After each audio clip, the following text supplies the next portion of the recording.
Eieieiei. So. So.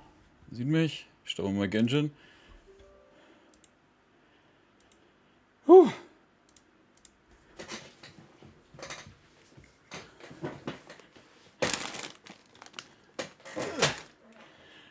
Bin ich schon live? Ja. Guten Abend.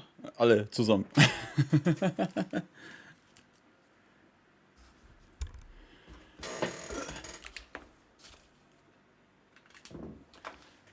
Das wird das Typische. Ja, okay, 2 Minuten hast du noch, holst du schnell deinen Kaffee. Hört mich hier.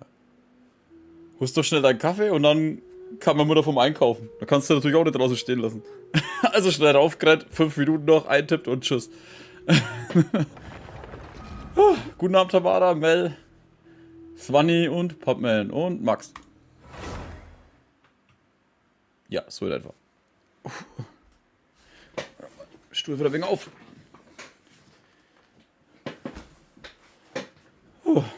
Eieieiei. Sieht man mich gescheit? Ja. Ich bin ein bisschen hell. Jetzt bin ich zu dunkel. Ich glaube, so kann man das lassen. Oh. Über dieser Stress.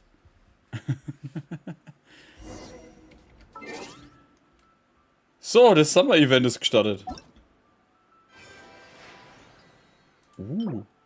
Paradies-Festzelt. Mehr nicht? Was soll das? Da ist aber recht leer für den Anfang. Ich meine, da, was? Boah, 38 Tage. Also einen kompletten Patch über. Also ich muss mal das ein wenig höher. So.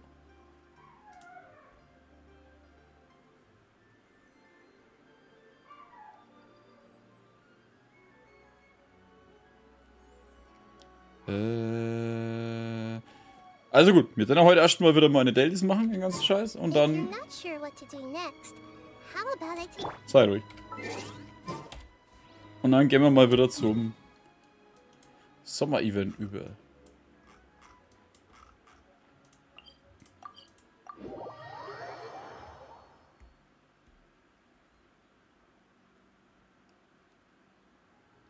Sunny days are so...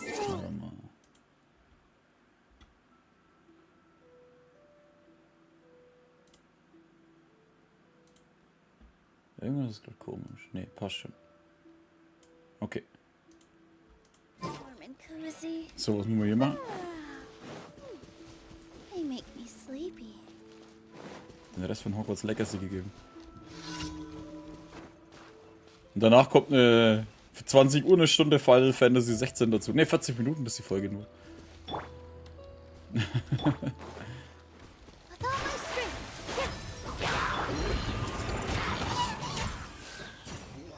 Oh.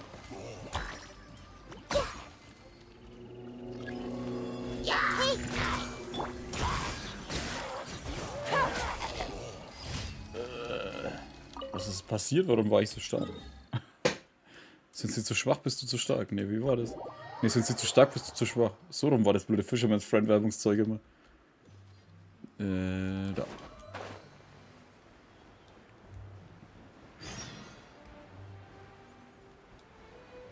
Hogwarts Legacy ist auch schon eine Weile her. War ein cooles Spiel, aber wurde gegen Ende ein bisschen langweilig. Final Fantasy fast jeden Tag direkt angeschaut. Ja, da kannst du danach direkt weitermachen. Und diesmal ist der Ton auch mit drin. Schon sehr geil. Vorhin erstmal weitergespielt. Oder jedenfalls ein Stündchen, nachdem er wieder einen halben Tag vergammelt hat. Was wollte er? Elementarblick. Da. Wir sammeln erstmal den da. Auf jeden Fall sehr geil. Und ich weiß gar nicht, wie lange es noch geht. Insgesamt soll es, glaube ich, mindestens 35 Stunden gehen. Da ich aber jetzt beschlossen habe, die meisten Nebenquests auch zu machen.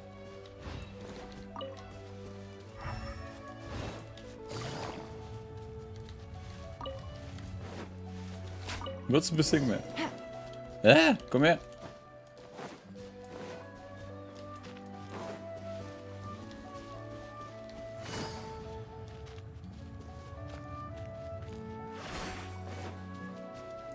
echt hart an eingestellen. Ja, die Thematik ist schon übel, ja. Also das ist schon mal hui.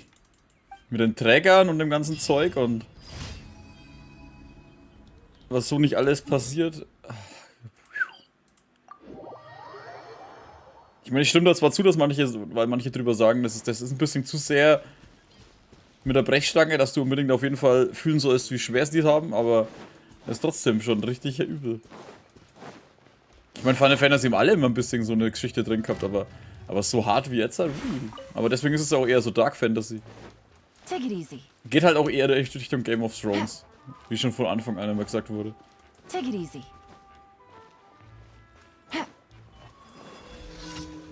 Take it easy. Here comes the catch. Busted.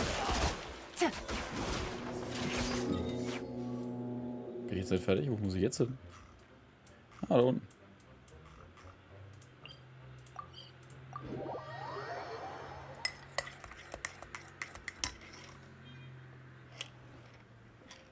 Und den Honkai Star Rail Stream heute angeschaut. Yes, Kafka kommt. Aber erst als zweites die Schweine.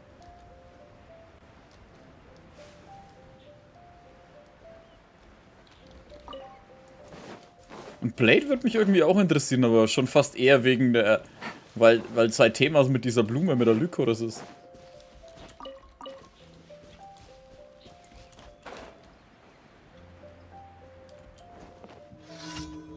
Da ist eine Truhe.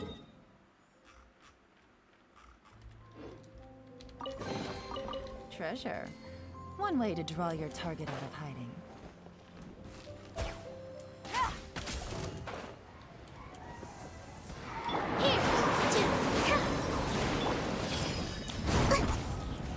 Wow.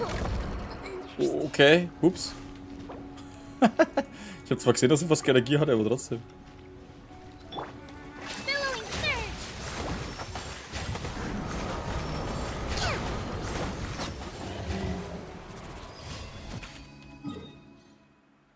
Schnell gefrühstückt?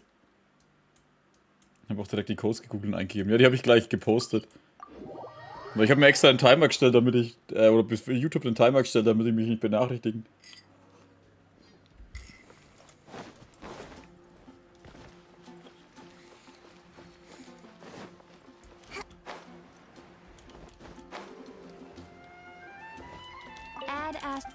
Heute gebe ich es gleich ab, ne? Wie jedes Mal, wo ich es dann erst irgendwann mal Ende vom Stream merke, so, oh, warte mal, da war was.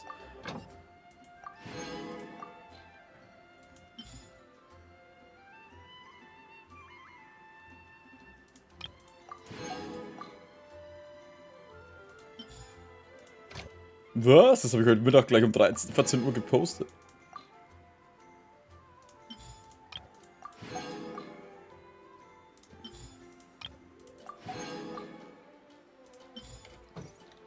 Jetzt bin ich aber gerade am struggeln, ob ich jetzt für Blade auch mal ziehe. Hä? Achso, ja stimmt, neuer Patch hat angefangen. Also wie in Ruhe.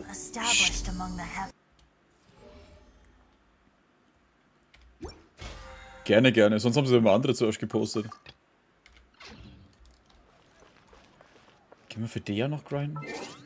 Ich muss noch warten, bis ich Honkai zocken kann.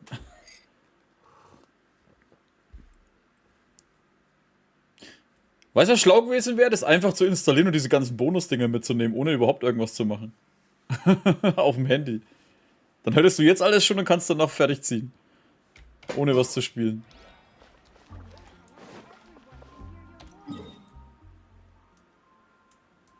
Wobei, die Story am Anfang musst du ja, glaube ich, spielen. Sonst kannst du ja großartig viel machen. Aber das wird noch ewig dauern, bis kommt ja schon im November, glaube ich, war es jetzt doch, wo es kommt. Eieieiei.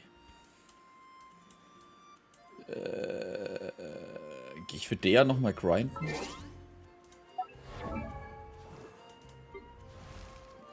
Wobei die Frage dann wieder ist, ob man den Account auf die PlayStation 5 übertragen kann. Sony hat's ja da immer nicht so mit dem ganzen Zeug.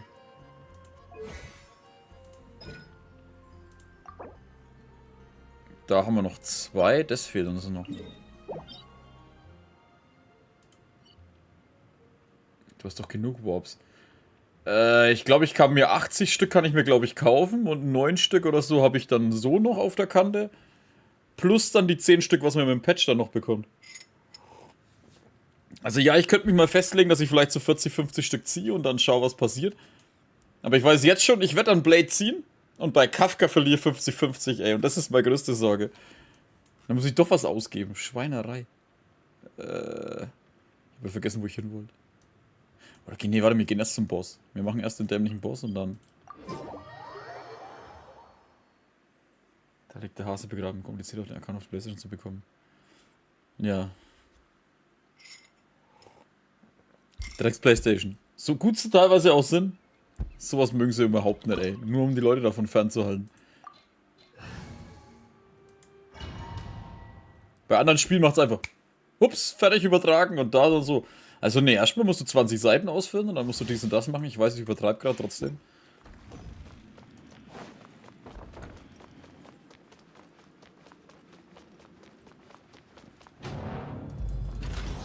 Shukino Kami. Ja, ja, bla bla bla. Hold the line. Follow my strength. Shoot. Perish. All eyes on me. Game's up. Fun's over.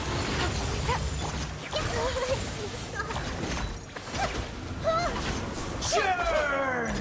Yeah. This may hurt a little. Quietly now. Roll. Hopp, stirb, bevor der Wirbelsturm kommt, danke.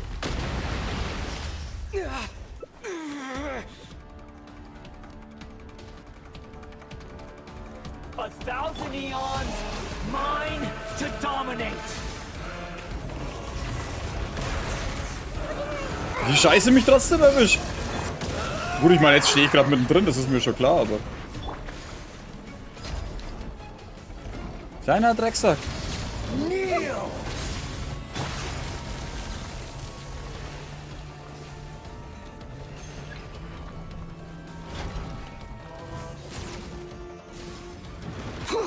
Hier, bitteschön. Ja, bla bla bla. Das interessiert die Koko mir einen Scheißdreck, was du machst. Burn to oblivion.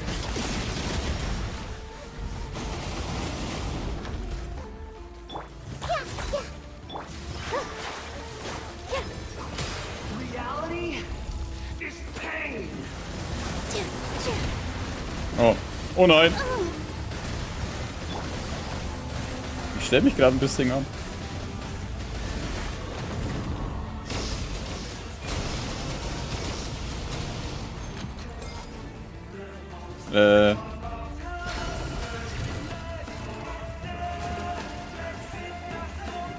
Good riddance, cruel world. Take it easy.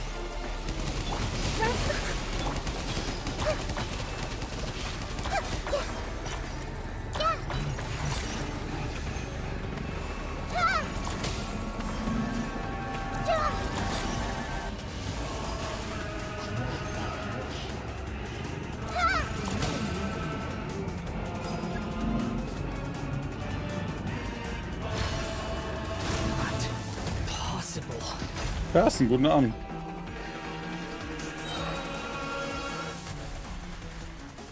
Let's leave positions. Here comes the catch. Hold the line. Roll. I can't Bäm. lose it all again.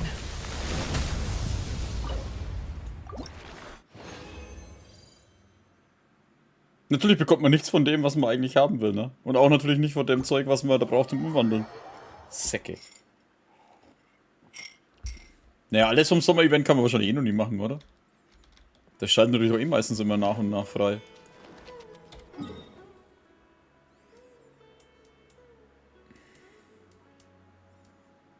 Ich könnte die Ding mal wieder machen. Wobei, ne, der einfachste zum Plattmachen ist es sowieso. Das war Lililin.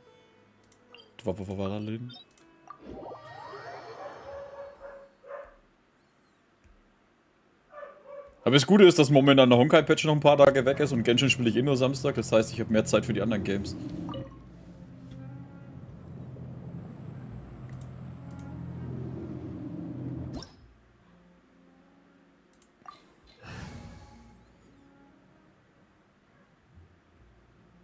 Ja, passt schon. Machen wir mit denen. Weil momentan habe ich gar keine Lust eigentlich drauf, die beiden zu spielen. Außer natürlich der Genshin Samstag, aber der ist ja wieder was anderes. Der ist besonders.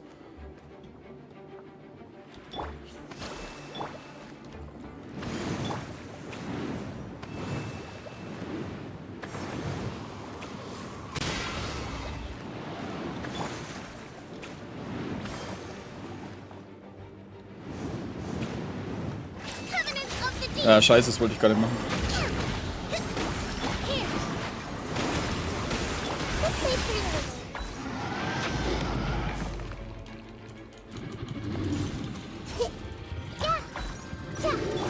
This dance is for you.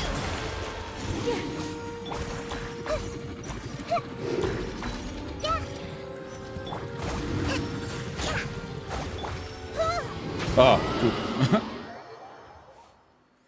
Genshin sind auch nicht zum Entertainen hier. Genau deswegen. Der ist ein bisschen anders da.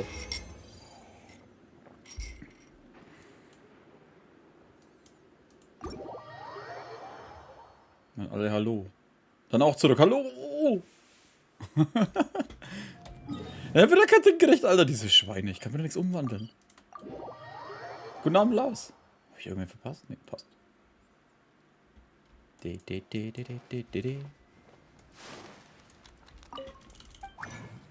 So, schauen wir noch kurz. Da? Nee, da. Ja, ich habe keins mehr. Was für Penner. Kaufen konnte ich mir die auch noch, ne? Fuck, ich hätte es gern. Alter, ich habe sogar 1210. Das kostet dann irgendwann mal 16.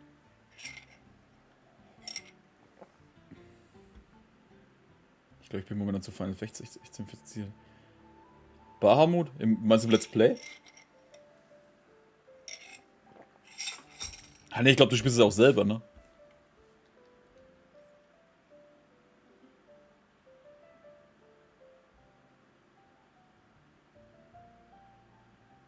Ich bin 8. Egal. Hier passiert doch nichts Schlimmes.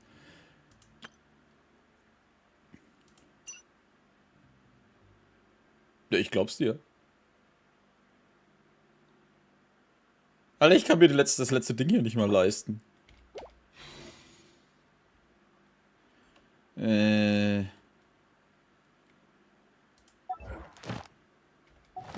Okay, warte mal. Was wollten wir jetzt noch machen? Genau. Da können wir 2 draus machen. Ja, komm, ein Ding gehen wir noch aus.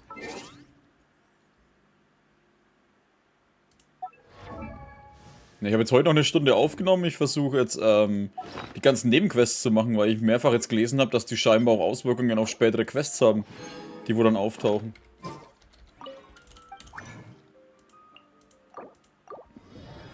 Nicht viel.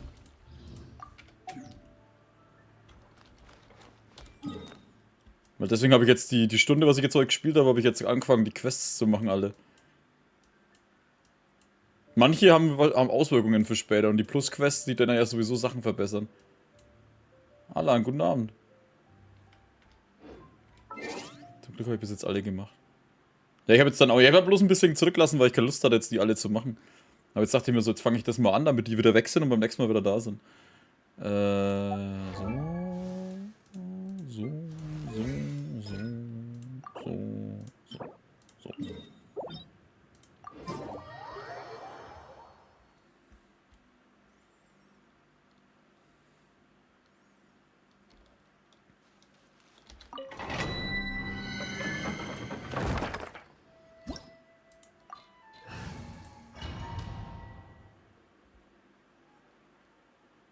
Jetzt habe ich mir auch meinen Urlaub eingetragen für Starfield.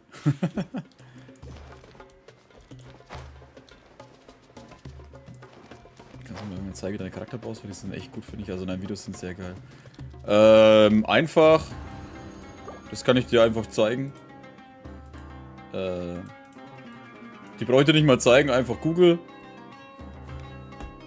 Nahida. Bild. Und dann kannst du einfach auf eins von den Seiten, ich nehme mal Game 8. Da steht dann alles, was du brauchst. Das ist zwar Englisch, aber da siehst du die Bilder. Main DPS, wenn du am meisten Schaden mit ihr verursachen willst. Was die besten Artefakte für sie sind. Die besten Waffen für sie. Und wenn du die nicht hast, was andere Waffen noch für Möglichkeiten sind. Welche Charaktere mit ihr am besten kombiniert werden können. Ich habe zum Beispiel den Part. So kannst du am besten deine Charaktere zusammenstellen. Später im Spiel.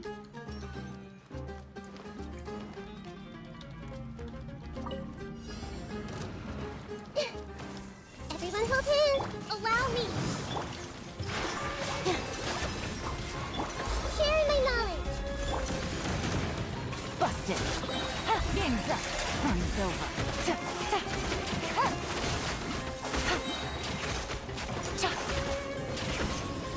I see everything. Positions. Hands with the waves.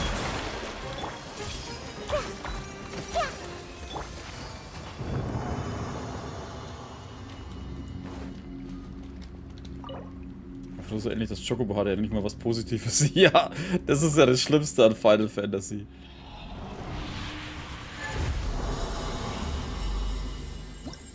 Für jedes Gute, was passiert, passiert 20 schlechte Sachen. Wenn's reicht. Lieder. Okay.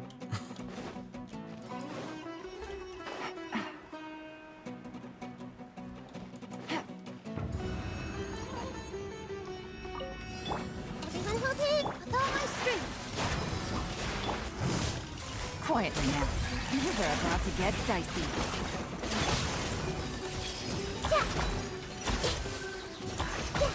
Rest and breathe.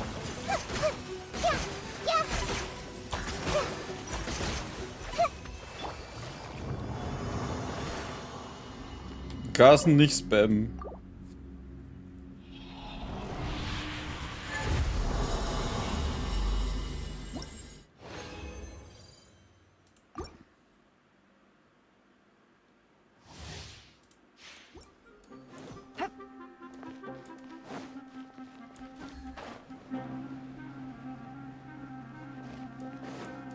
So, mit deshalb können wir dann das Sommer-Event dann endlich angehen. Wobei, hatten wir mit der Leine eigentlich noch was? Busted. Game's up. Fun's over. Roll.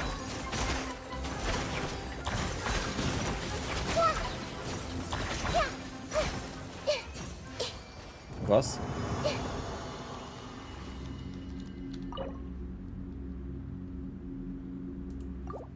Ich wüsste eigentlich nur ein Charakter, würdest du ein paar Punkte von mir, das hätte ich sehr gern.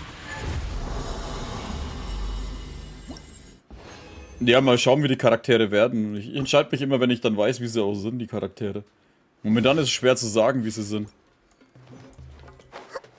Vor allem, weil es ja auch heißt, der Wasser-Arkon hat 2 Persönlichkeiten zum Beispiel.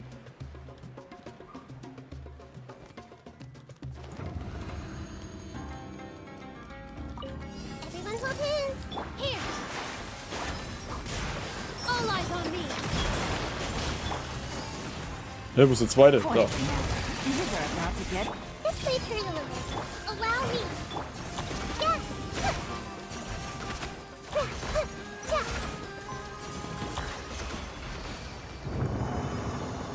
Ja, die alte Kaiserin, der kann sowieso mit der Kopf einschlagen, ey.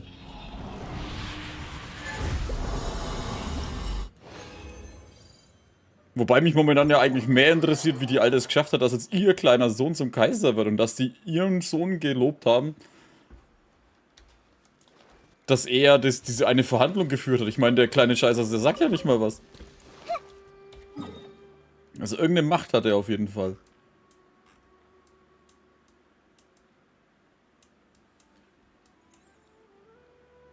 Ich zock auf Handy. Ich zock's auf PC. Aber siehst du, wenn wir schon dabei sind? Der war ja das letzte Mal, glaube ich, nicht draußen. Der kam ja erst die Woche, ne? Da, schaut mal einen Stream. Oh, jetzt fällt mir gerade was ein. 3.8 Sommer Event.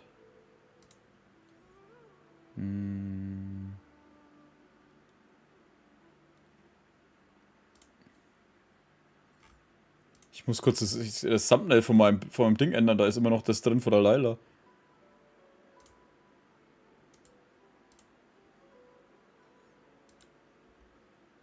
Ah, nee, das war ein falsches Ding. Ich hasse das, wenn du noch was suchst und dann kommt am Ende das dann nämlich. Ist das ein JPG? Ja.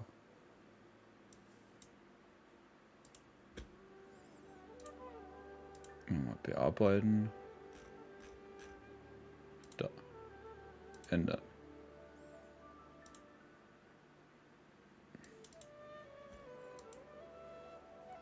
So, schon besser.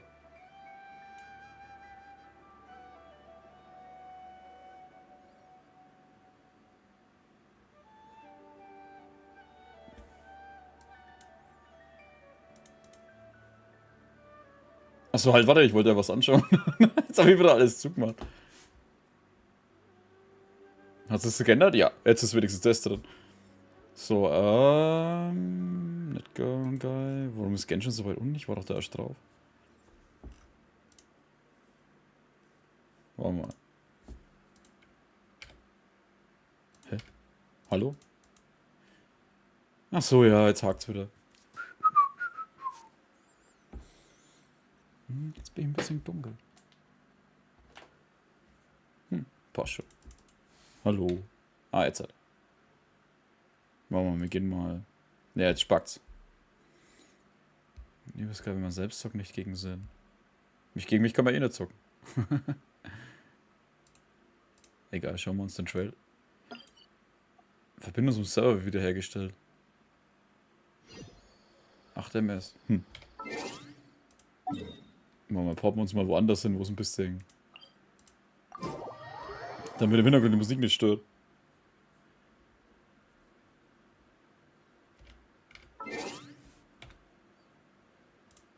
Das Video ist schon sehr geil wieder.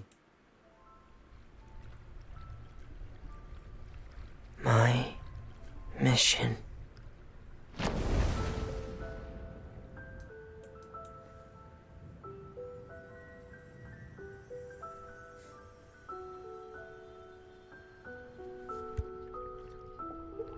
The original sin is the fairest. Everyone sinks. Make the most of the final feast. Because for the sinners, the curtain call has come.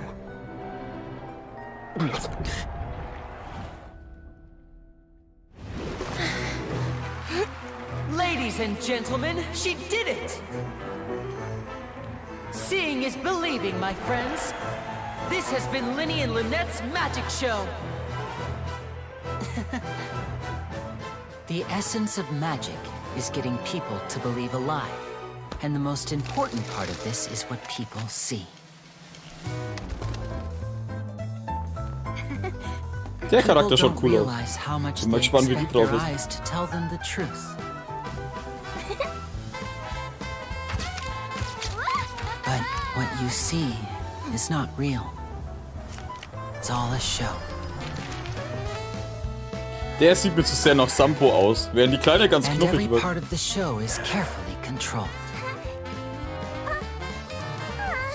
Controlled how? By choosing the right time, the right place, and the right people. Whoever controls Sie will these ich three haben, die schaut controls einfach zu everything. cool aus.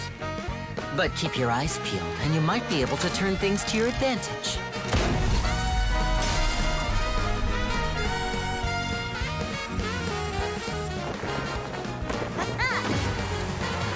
In a nutshell, magic is what you see with your own two eyes.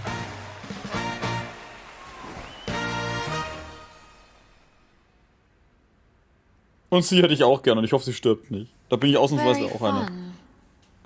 But it's not enough. Let me make something clear. You think of yourselves as magicians, but when you're on the stage, you're first and foremost actors. Good actors hone their craft to mesmerize the whole crowd.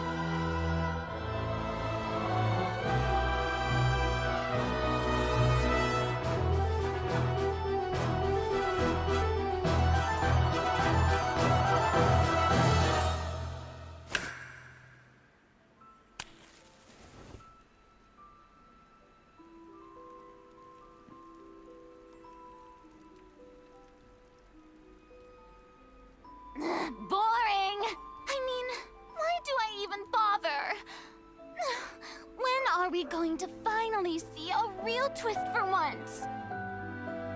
Please refrain from levity in the court. This trial is far from over.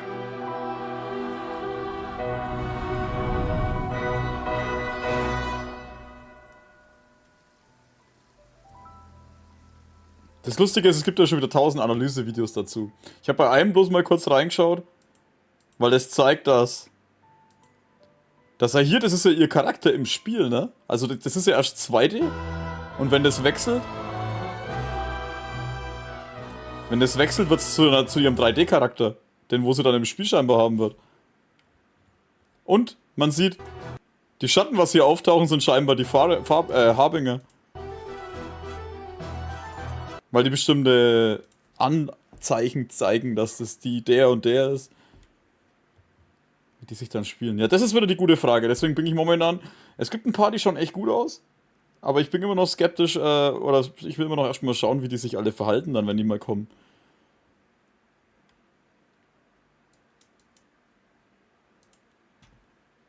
So. Jetzt haben wir das gemacht. Ah ja, genau. Jetzt haben wir... Gehen wir mal daher. Wandeln die ganzen Sachen in Golddinger um.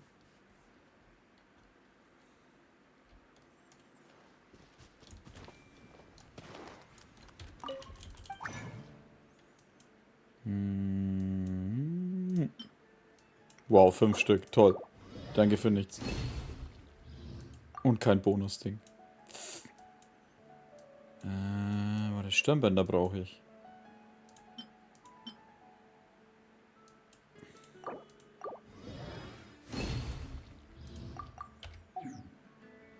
Wie viel Ding habe ich eigentlich momentan?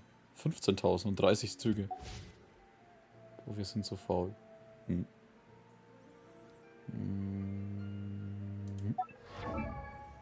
Warum faul? Spielen ist zweitrangig, wenn man den Charme mag. Stimmt auch wieder. 2, 1. Oh, ich kann genau 2 Dinger hochmachen. Kein Ding, man muss ja nicht schreiben. Dann viel Spaß. So, ihre Waffe habe ich ja hoch auf 90. Ihre Attribute des Levels auch auf 90. Da könnte man noch Verbesserungen machen, aber... So. Was ist hier? Achso, erst Harz habe ich ausgegeben. Wochenaufträge, 500.000 Mora verbrauchen. Wo habe ich gerade 500.000 Mora verbraucht? Achso, beim Hochleveln, ja, das kostet ja ohne Ende. 23 Millionen. Was war denn das eigentlich? Okay. Okay. Haben wir eigentlich alles.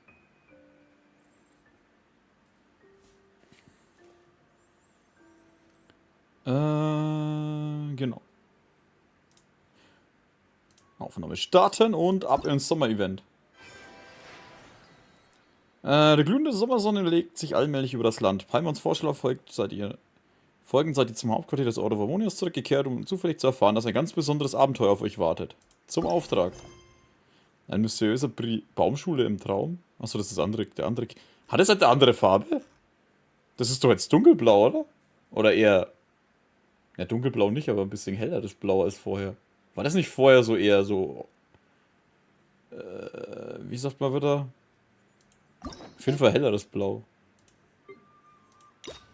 Ah, okay, bei Laila habe ich alles gemacht, sehr schön. Das ist doch eine andere Farbe jetzt, bin ich blöd. I'm not sure what to do next.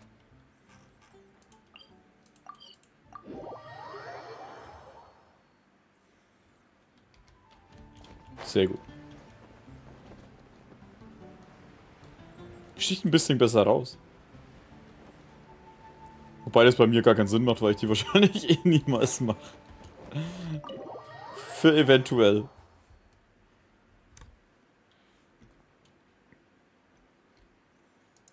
So, schauen wir mal, was Klee wieder anstellt. Hey, Jean! We're here! Ah, Paimon and the Traveler. I've been waiting for you. Echt? Warum? Whoa. Looks like Jean wasn't the only one waiting for us. Klee and Kaya are here too. Oh, it's Paimon and Mr. Honorary Knight. It's been so long. Ah, look who it is. You've caught me completely off guard this time. But then again, it's always a pleasant surprise when you two show up. Guess we were so excited to see Jean again that we forgot to knock. I hope we didn't startle anyone. Wait a sec. You weren't talking about anything that we're not supposed to hear, were you? Hat hier jemand was vom Hirschjäger bestellt? Da muss ich mich wohl im Weg geirrt haben. War aber, dass so der Ort ist. Das ist der Ort. Viel Spaß. Hä? Hey, stop pretending like we're doing food deliveries. It's been a while since we last met, but I can see you two haven't changed one bit. Don't worry, we weren't discussing anything confidential. Aha, ich vertraue euch mal. In fact, we were just talking about you. Maybe we should let the star of the story explain it in their own words. Yeah! Let me tell it! Let me tell it! A few days ago, I was reading Todoko Tales in the solitary confinement room when all of a sudden, whoosh, a letter came flying in through the window. Wie das wieder voll geil anfängt mit die Arrestzelle. Was hat sie denn wieder angestellt? Fischblasting? Flying through the window? How does a letter fly? Like a bird does. It was flapping its wings. It could even talk. It said, well, it was a bunch of stuff I didn't understand. You couldn't understand? Then it must have been talking about how to avoid solitary confinement.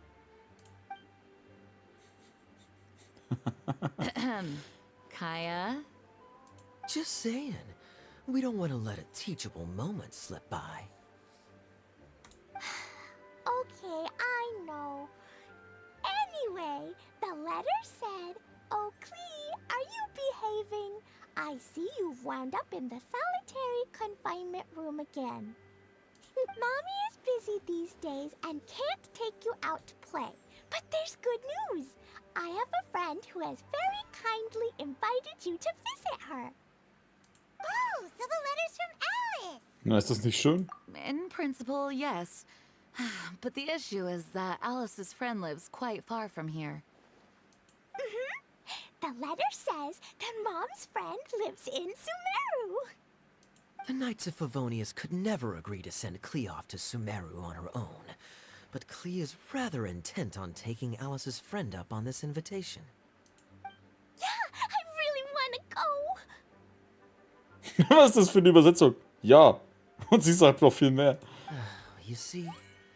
So we were wondering, who can we send with her on the journey? Preferably someone who's a reliable hero and with a history of saving Mondstadt. Ich weiß nicht, wen er meint. Oh, so that's why you wanted to see us. I do apologize, but Klee gets along with you so well. We couldn't think of a more suitable choice. Sure, we can do that, no problem, right? Can you really, Mr. Honorary Knight? Klar, kein Problem. Yay! With Mr. Honorary Knight around, Klee's not afraid of anything. See, I told you that he'd agree. In that case, we'll leave Klee in the trusty hands of the Traveler. And you too, Kaya. You should join them. I noticed you quietly completed that backlog of paperwork we had. You deserve the chance to unwind a little. Oh, so you noticed.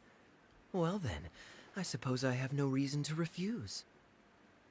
Great! Things will go even more smoothly with Kaya around. Still, Sumeru is pretty far. It's gonna be a long journey. Ja, es dauert 3 Sekunden Ladezeit. Don't worry. Mom's letter had a magic invite inside. Mom says we just have to all shout out where we want to go at the same time. And poof! We'll be there in the blink of an eye. Wow! Well, that'll definitely make things easier. It only works 3 times, though, so we should only use it when we really need to. 3's plenty. One for the way there, one for the way back, and one extra, just for good measure. Sounds very mysterious. I still think we should use it sparingly. After all, we don't know the exact location of where we'll be headed, or what dangers we may encounter on the way. Here's what I suggest. Traveler, you're well connected. I'm sure you must have friends who are familiar with Sumeru. I say we start by teleporting to one of them.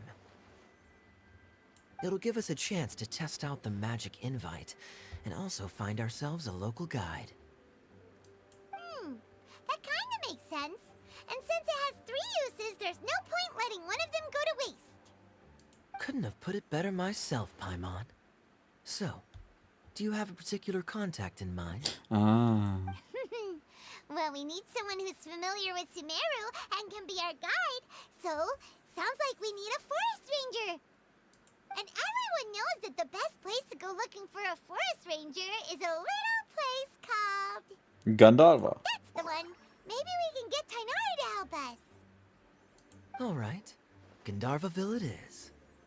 Okay, I'm happy wherever we go, especially with Kaya and Mr. Honorary Knight.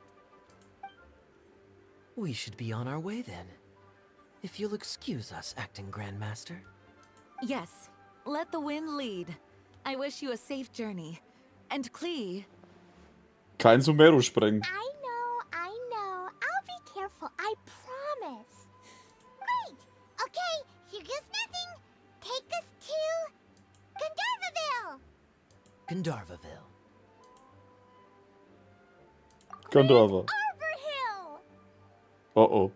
Huh? No, it's not a hill. Ah, scheiße. Ich lese aber jetzt nicht weg, oder? So, jetzt aber. Guten Abend, Klaus, und guten Abend, Kadi. Verdammt, Alter, wo ist sie jetzt hin? Gibt's den Ort überhaupt?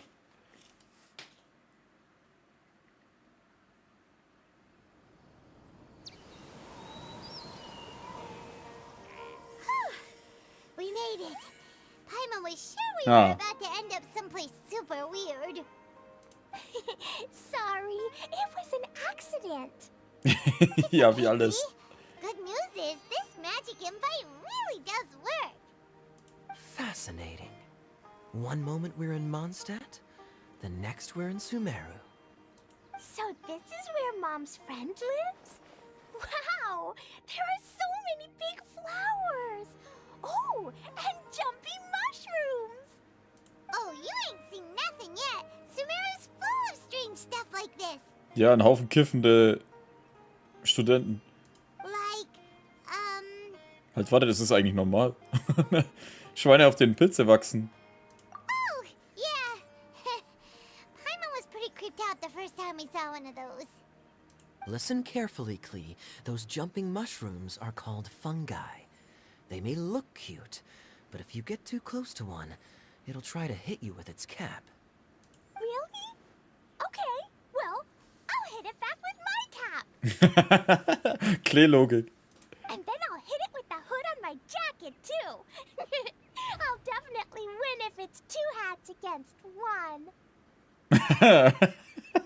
Das ist schon mal geil. Nicht schlecht, As Klee. long as playing with hats doesn't escalate to playing with bombs. But Klee's our friend, so we should be able to convince her to keep this trip explosion-free. Right? Uh-huh. I'll be extra careful not to blow anything up. I mean, I'll try my best. Ich werde nichts davon machen, also wahrscheinlich. That's very good of you, Klee. You're being very grown up today. Yep, I'm super grown up. I'm already the Spark Knight. Okay, Spark Knight. Well, keep up the good work, because very soon we'll be introducing you to a friend of ours called Tainari in Gandharvaville.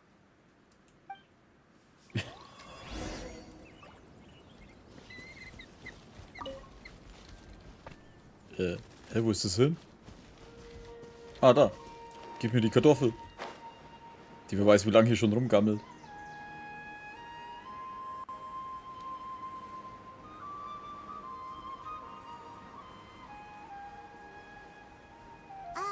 Hey, look!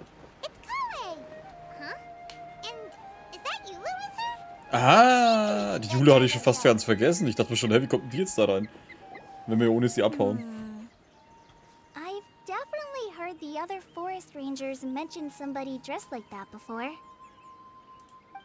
I see. Then it looks like my suspicions are correct. Hmm? Who do we have here? Traveler and Paimon! Huh? Oh! Kaya and Klee are here too! Hi, Kale! It's been ages! Kale! Yua! What are you two doing here? Well, that question's really more for Yula. What a coincidence. I didn't expect to run into a fellow Favonian captain this far from Mondstadt. How's the vacation going? Seriously? Bring the whole crew, why don't you? Was soll das jetzt werden? So. Is it just Paimon, or does Yula not look particularly thrilled right now? Lass uns zusammen einen Nechtex-Tee trinken. Oh, cool! Great idea! Let's go! If you're trying to accommodate me, there must be some misunderstanding. I'm fine. There's nothing embarrassing about running into colleagues in the wild. Das glauben wir sofort. But earlier you were... Great. Well, I'm sure there's a fascinating reason behind why you're all the way out here in Sumeru. Do share it with us. Kaya. Kaya genießt die Szene sichtlich. If you must know, it's a little complicated. But simply put, I'm searching for a cousin of mine from the Lawrence clan. Ist ein Pilz? He went missing recently, and after searching his home, we found evidence that led us here. He appears to believe that somewhere in Sumeru lies the key to restoring our clan to its former glory. Dass die ständig nur dafür sind, den Lawrence-Clan aufzubauen. He came all the way to Sumeru for that? What was he going to do? Enroll at the academia? Das wäre ein ziemlicher Umweg, um an sein Ziel zu erreichen. Ich muss sagen, dass ich toll finde, dass Jula wieder im Gebet ist. War ja gefühlt ewig nicht dran. Ja, aber ich habe von Anfang an gesagt, wie das losging, dass alle sich aufgeregt haben. Jula kommt ja nicht mehr und warum ist die so lang weg? Die kommt bestimmt, weil sie in irgendeiner Mission wichtig ist. Und ich hatte recht. Aber jemand auf Facebook wollte mich unbedingt blöd anschwatzen. Ich nicht schon. Das wäre ein ziemlicher Umweg, um sein Ziel zu erreichen. I doubt he came here to learn. He's much too old to start getting a basic education now. And from what I know of him, I doubt he has any interest in intellectual pursuits. All he cares about is restoring his clan's honor. Nothing wrong with that idea in principle, but I'm not certain how fanatical he is about it. So, there's no knowing what lengths he might go to. As a knight and a member of the Lawrence clan, it's my duty to make sure he doesn't bring harm to others. Oh-ho. If this is true, then your cousin is quite a man of action. Traveling alone to Sumeru from Mondstadt is no mean feat. Alter, ich brauche 5 Sekunden. Kurz auf die Karte und was angeklickt und schon bin ich in Sommer. Was habt ihr alle? Nor is daring to make me personally concerned about his safety. He has no idea what's coming to him. You know, underneath it all, Paimon thinks Yula's a really caring person. Yeah, she's the best. She brought me some moon pie last time. Ja, es ist genau dasselbe. He is family, after all. Anyway, I will make sure to find him and escort him safely back to Mondstadt. Du leistest großartige Arbeit, Jula. Now, back to you. How and why did you all suddenly show up here? Ja klar, Jula und Kolle, warum ihr hier seid. I'm afraid that could be tricky. Master Tighnari is still at Pardis the Eye delivering his lectures. But I think I'll be able to help out. The description in the invitation letter is vague, but I'm pretty sure it's hinting at somewhere in the desert. Was? The Oh desert. nein.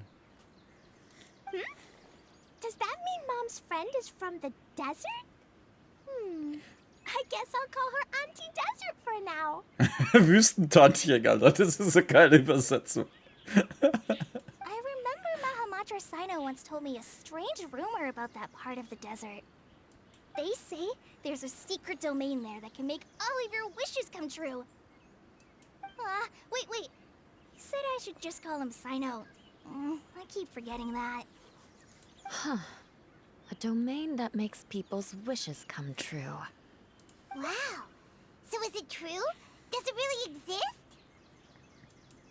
probably would have believed it a few years ago. But now that I'm a little older and wiser, I think it makes sense to be more skeptical about things like this. This explains a lot. The domain could well be a myth, but he probably figured he had nothing to lose. If you intend to search for this place, then please allow me to join you. My cousin has quite a collection of books about Sumeru desert mythology on his shelves. I highly suspect that he, too, is looking for that domain. Can I come too? I think you might need me there. Ja, sicher. You'll definitely need a local guide while you're in Sumeru. And I think I have what it takes to be that person. Plus, it's a forest ranger's duty to bravely lend a helping hand to others in need. Weil sie ja nicht so einfach mit will. We have every confidence in your abilities, Kale. Our party grows bigger and stronger still. What say you to this, Captain Klee? I think it's super cool! Was, dass sie Captain Klee heißt? I read in a storybook that on your own you can only have a drop of happiness, but in a group you have a whole ocean. So I'm sure Mom's friend will be super happy if I show up to visit and bring a whole bunch of friends with me. That's the spirit. In that case, let's get the magic invite to take us there. Klee holt die magische Einladungskarte vor und alle lesen zusammen laut den darauf aufgeschriebenen Ort vor. Solange Klee das wieder richtig liest.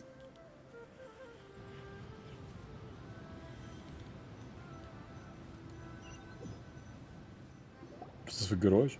Ah, jetzt hat. Whoa! This desert is huge! Wow, what an incredible sight. Wie beeindruckende Aussicht, Alter. Du siehst ja nicht mal was. Yes. The scenery is quite magnificent. Are you okay, Eula? You don't look so good. I'm fine. Just taking a moment to acclimatize. The air here is much drier than in Mondstadt. This area doesn't look very habitable, and I don't see a domain entrance nearby either. Oh no. I didn't pronounce the destination wrong. Did I? I mean, I don't think I did. Nope, you got it right. It definitely wasn't your fault. I said Gundarvaville wrong earlier, but we still ended up in the right place. Klee's right. We're in the right place. There's no doubt about that. Phew. Maybe the entrance is hidden under a sand dune. Im Hintergrund buddeln Hill rum. Who knows? We'll just have to start by looking around. Gruppenmitglieder teilen sich auf und beginnen mit der Suche, doch leider finden sie. I'm so tired and so thirsty. Was mich halt immer noch abfuckt, ich meine, ich spiele Genshin und Honkai Star Rail. In Genshin sind immer noch diese verdammten Texte, die auftauchen, einfach nur so. Zack, und schon sind sie wieder weg, dass du sie nicht mehr ganz lesen kannst. In Honkai Star Rail, okay, wir lassen den Text jetzt eine Stunde stehen und danach kannst du weiterspielen, wenn du den Text 200 Mal gelesen hast. Warum? Warum kann man das nicht anpassen? Ich meine, die wussten ja scheinbar, dass das scheiße ist in Genshin, deswegen haben sie es ja in Honkai verlängert. Aber warum mache ich es dann in Genshin nicht auch? We should have found something by now. Unless there's a problem with the magic invite. Huh? How could that happen? Uh-oh. Did I break it by accident? But I didn't do anything. Todoko will back me up. I'm innocent. It's definitely not your fault, Klee. See? Not even a wrinkle on it. Wenn diese Sphäre wirklich in der Nähe ist? Does Mr. Honorary Knight have an idea? Anstatt wir versuchen, die Sphäre zu finden. Ah, Paimon knows where you're Genau, wir können going versuchen, with uns von der Sphäre finden zu lassen. Interesting approach. Assuming we're right about this magic invite. That is to say, if it was sent from within the domain, the invite likely has some sort of connection to it. Oh, I get it now. Plus, I know a super special trick we can use. What kind of trick? Can you teach it to us too? Of course. Mom said that if I ever need help, I just need to shout this out loud. Magic invite, Klee needs your aid. Do something now, so Klee's not afraid. Look, something flew over. Oh, die ist da in der Flasche, oder was?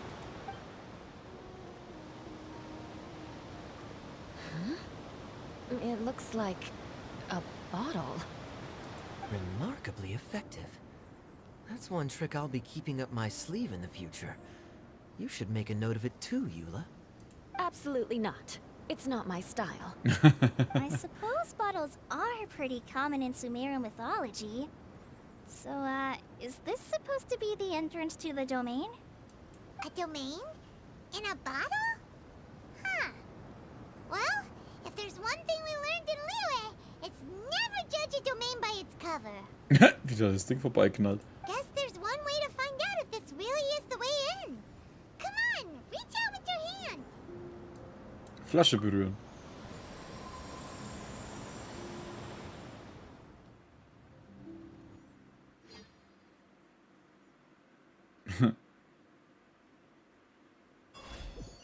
Ich bin gespannt, wer die Freundin ist.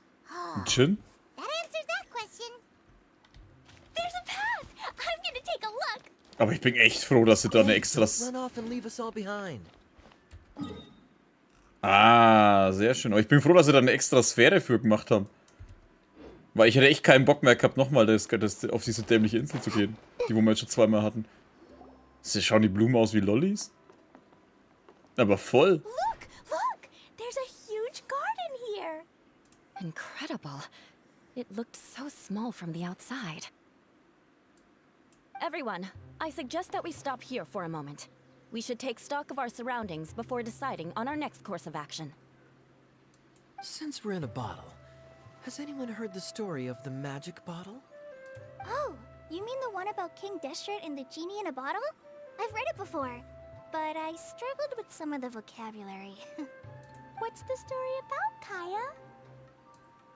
Mom told me a story once about a group of adventurers who went to Bottle Land.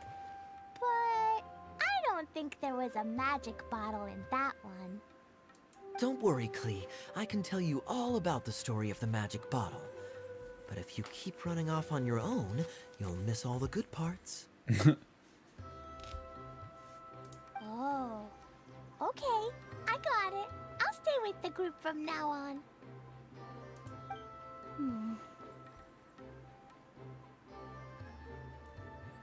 You sense it too, don't you, Kale?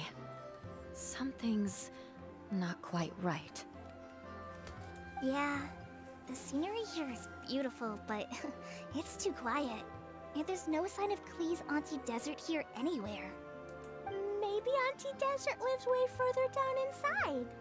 This place is super big, just like Fischl's Immer Nachtreich. We still have a long way to go. Guess we won't know until we get there. Let's keep going. Hopefully we'll meet her soon. Eine Einladung aus der Ferne, ein neuer Abschnitt. Sommer, Paradies, Mirage. Mirage.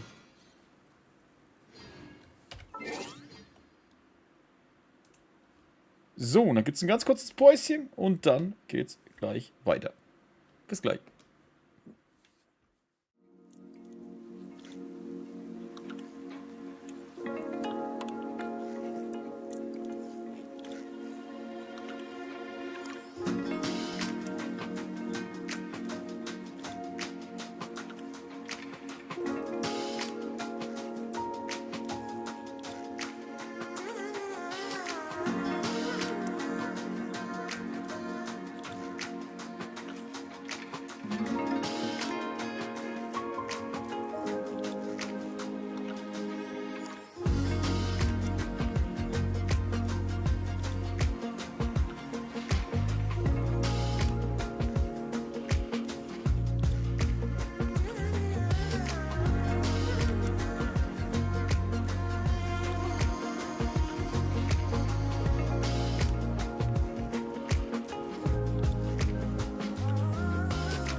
So.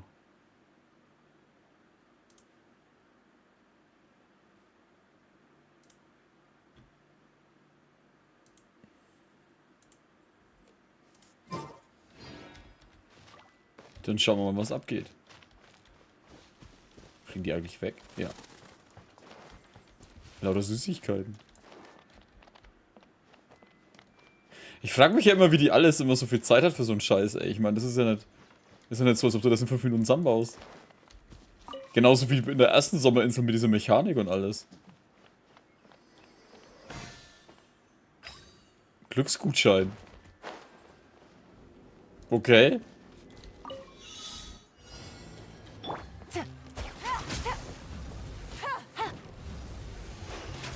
Hä? Ah, da.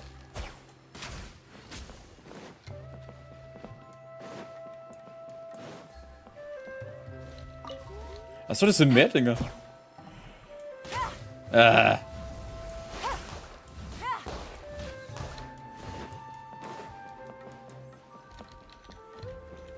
Achso. Das ist cool. Ist auf jeden Fall ein lustigerer.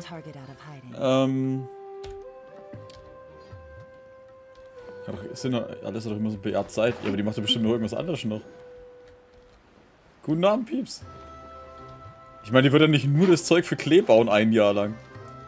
Vor allem in der ersten Insel, da war ja das mit der Technik und alles Mögliche sogar drin, die wo die Inseln angehoben hat und alles.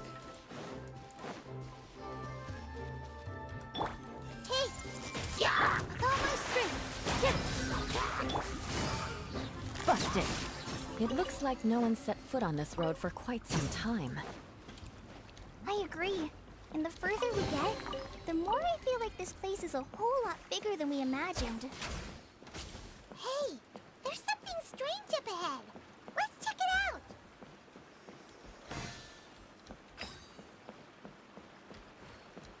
Take it easy.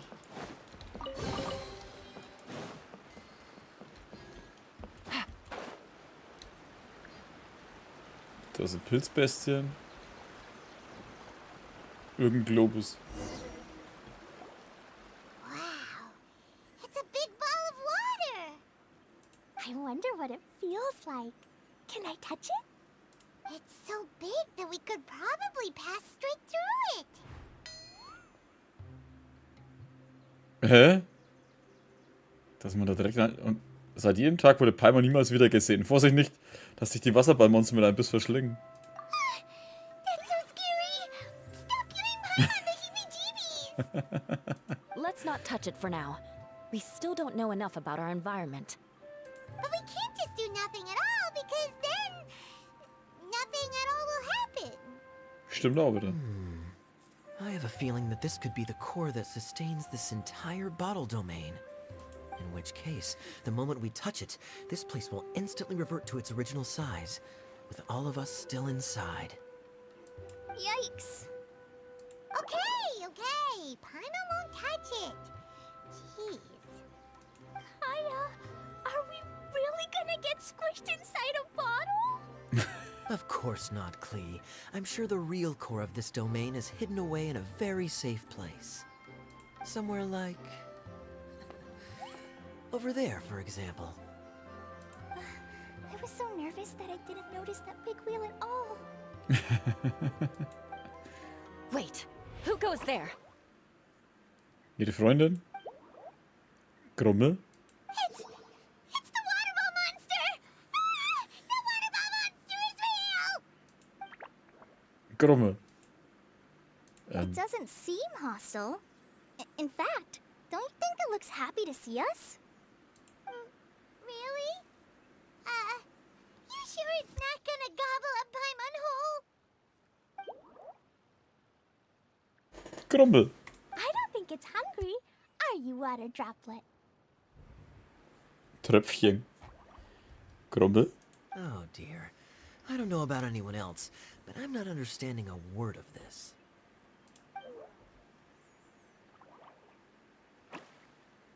Wait! Don't go! Wait for us! Oh oh. Und tschüss, Klee.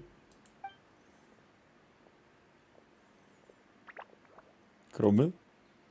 Why'd it stop? Maybe it can understand us after all. Oh, I get it now. It's leading the way for us, just like the cats in Mondstadt. Like the cats? How so? When you're walking around in Mondstadt City, sometimes a cat will show up on the side of the road. It'll walk ahead of you for a while, and if you're curious enough to follow it, you'll soon find yourself in front of a fine establishment called... Zu zum Katzenschwanz. Exactly. So let's see where this water droplet takes us. It could be interesting. Darf ich jetzt die Pferde anfassen? Nein? Oh.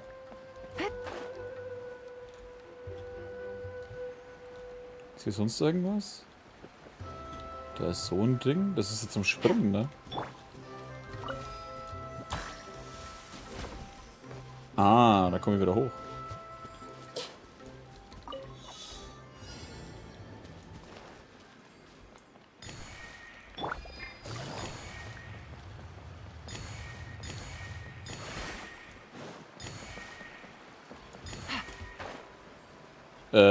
Da ist eins. It went this way, right? Oh, we lost it. Did the water droplet go into that cave? Guten Abend, Schulchen. Ach, da ist es. Da ist auch so ein Wasserball. Der hat aber weniger Holz außenrum. Grummel. Huh? Another strange contraption. And there's a weird-looking wall over there. This kind of looks like that ball of water we saw earlier. Did the water droplet bring us here because it wants our help with something? Grummel. What? Your friend is trapped in the wall? Was? Don't be sad, water droplet. We're here now. We'll save your friend. You bet. But how are we gonna save them? Do we have to break down this wall somehow? Grummel, Grummel. Nope, we can't do that. No breaking the wall. Do we need to find a key of some sort then? Hä? Oh no, where'd it go? Tröpfchen ist explodiert. Look, the device has lit up. And it's projecting images onto the wall. Ah, das ist eins der Minigames. Two-dimensional space with objects of the same composition as the device nested inside. Yep, what Kaya said, and that's where its friend is. But how exactly do we enter the image on the wall? Maybe we just copy what the water droplet did? But what does that mean? Hold on, I think Klee's onto something. Since the water droplet appears to be the key that activated the mechanism, We may be able to follow it inside simply by touching the device. The principle is no different than how we entered this bottle domain. Fair enough. Okay, deep breath, then head in. Wie sie mich anschaut. Okay, atme kurz durch und geh rein. Sommer nervt. Ja, ich brauche keinen Sommer. Mir reicht Herbst. Sonnenschein, kühler Wind und 20 Grad oder 22. Bündellichtwerfer und aktivieren, um vorgefertigte Gemälde zu betreten. Objekte interagieren, ja, bla bla. Interessiert doch kein Schwein. Psst. Whoa! Huh? There's a box blocking your way. Wait, is it a reflection of this box in front of the wall? Come back out for a second. Ich weiß nicht, wie ich rauskomme. Ach, da oben.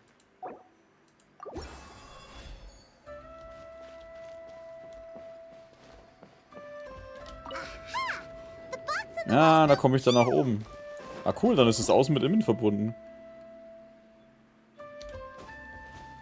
Ich mag sagen, was du kannst sehen, du brauchst keine 30 Grad aufwärts. Ja, dann brauchst du eigentlich doch keinen Sommer. Das heißt, du brauchst auch den Herbst.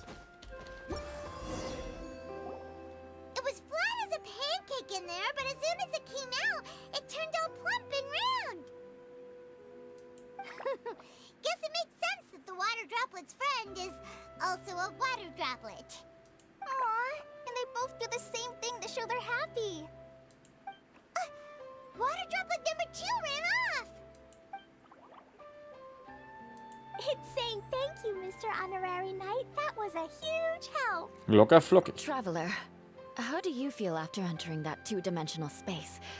Any physical side effects? Ich will nichts Besonderes. Das hat schrecklich wehgetan mir, als wäre ich plattgedrückt worden. Quit while you're behind. You're clearly fine. Well, I'm just glad that you're okay. Oh, Jula. Good thing you is here to look out for everyone. Can't say the same for you though, Kaya. You're pretty quick to send the traveler inside. Hey now, I only suggested that because I was confident that the traveler would be fine. Ja, Kea halt. Water droplet, is there anyone else here besides you and your friend? Grummel? Yep, you know, anyone who looks like me or my friends. Oh, it ran off again. Hopefully this is a good sign. Amazing. Come on, let's follow it.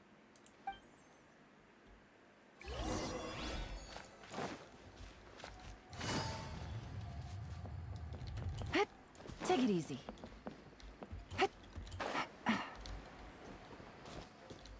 Nee, ist nichts dahinter. Lass los. Nein, nicht das. Was, X? Ja. Funkusgeist.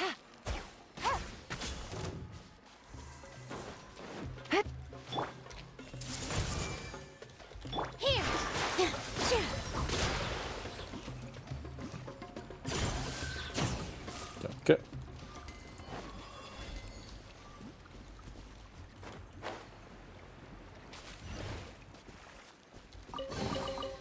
Wow, what a lovely surprise. Hallo? Ach, mir egal, ich schaue jetzt mir erst die Umgebung an.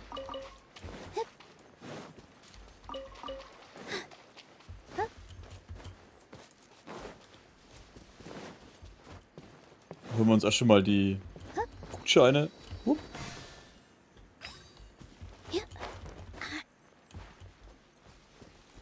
Alter. Das ist ja voll das Dorf.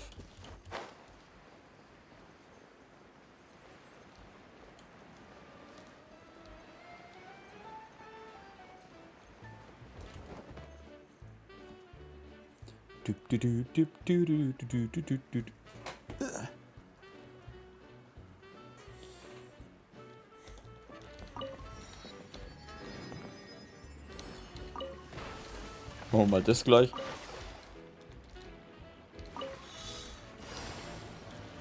Was soll das jetzt, Alter? Ich hab's doch leicht erwischt.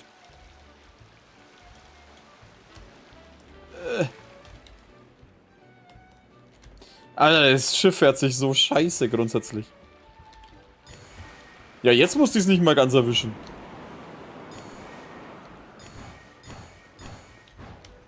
Ah, was soll denn jetzt der Scheiß? Ah. Ich meine, ich habe noch ein bisschen.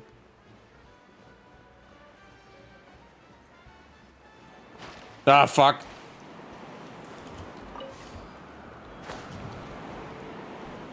Ach ja. Hup, hup, hup. So, jetzt aber. Dreckszeug, ey.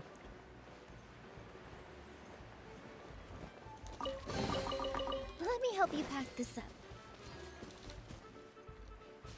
Okay.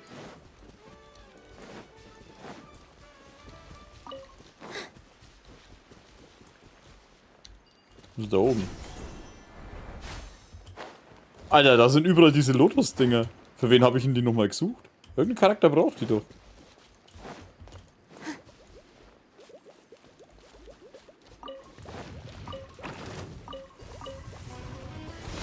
Everyone hold hands. Quietly now. With all my strength.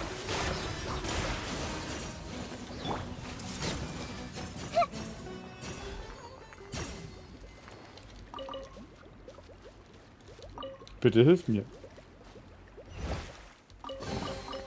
I wonder who this gift may be from.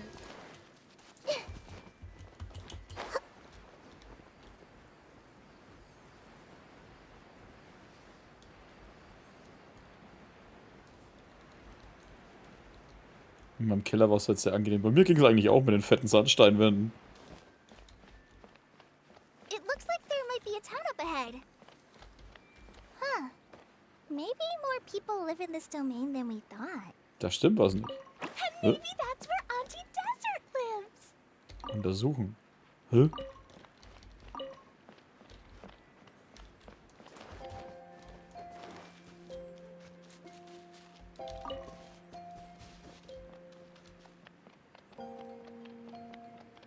Oh, die Musik ist schön.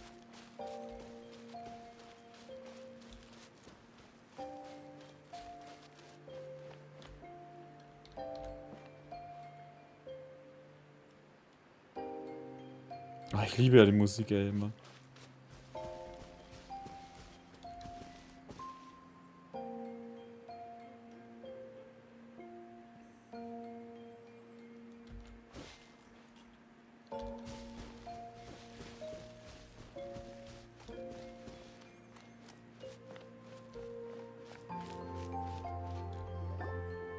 Idea, the situation is now critical.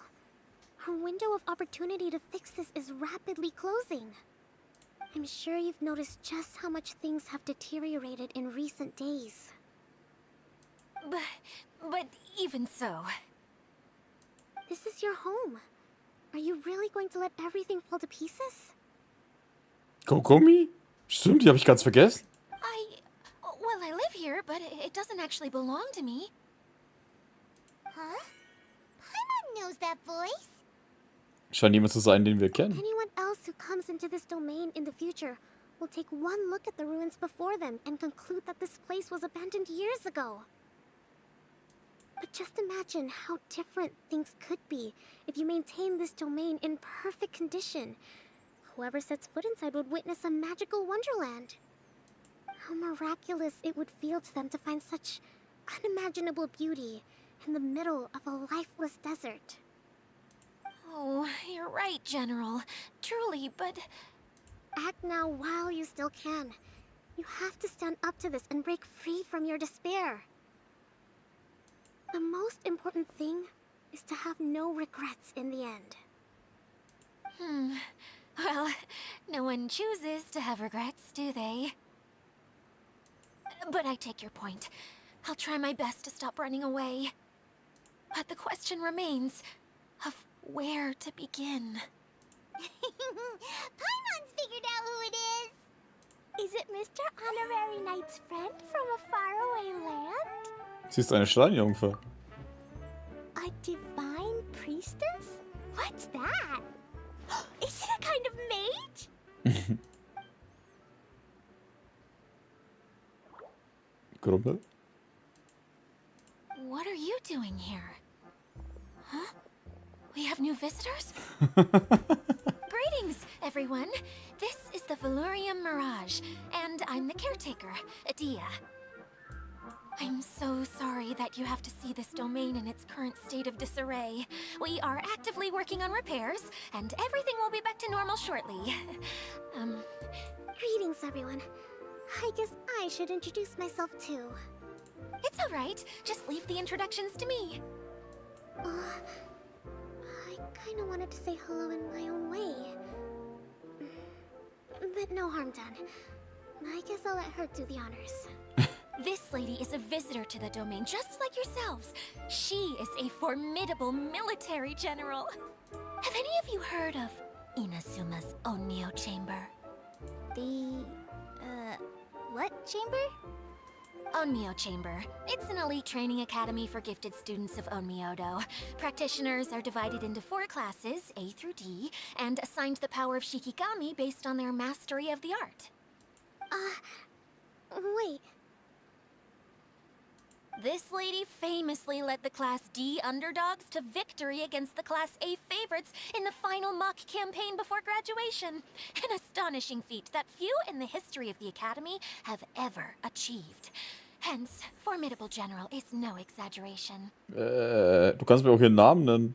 Isn't that right, General? What's wrong? Huh?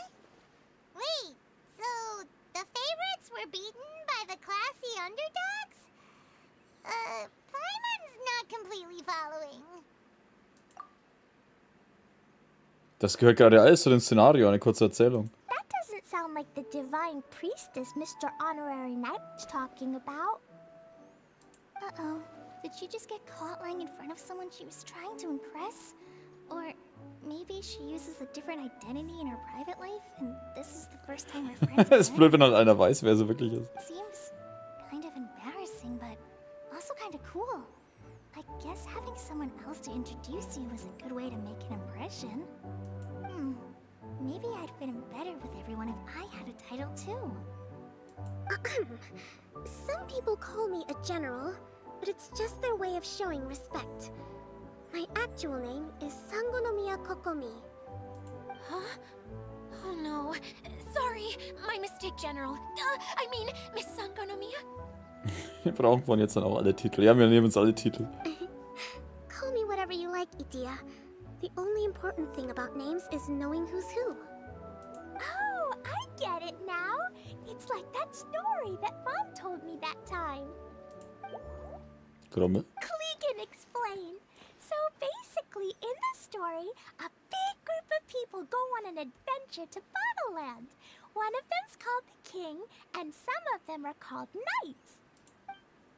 So, Miss Sangonomiya must be the super smart one who solves all the problems in the story. What's that one called again? Perhaps a sage? Indeed. Wisdom is an important attribute found in military generals. Okay, well, I'll just call you that.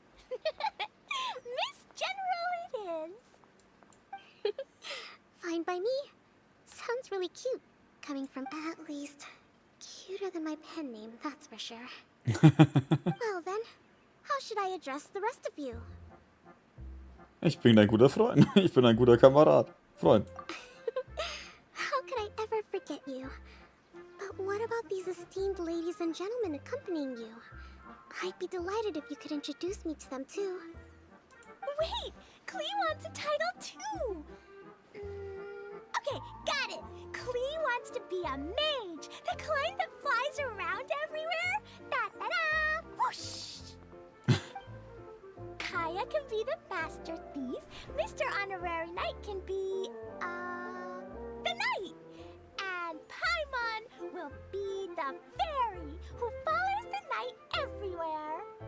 Master thief, huh? I did like playing pirates as a child, so I suppose this is an apt role for me.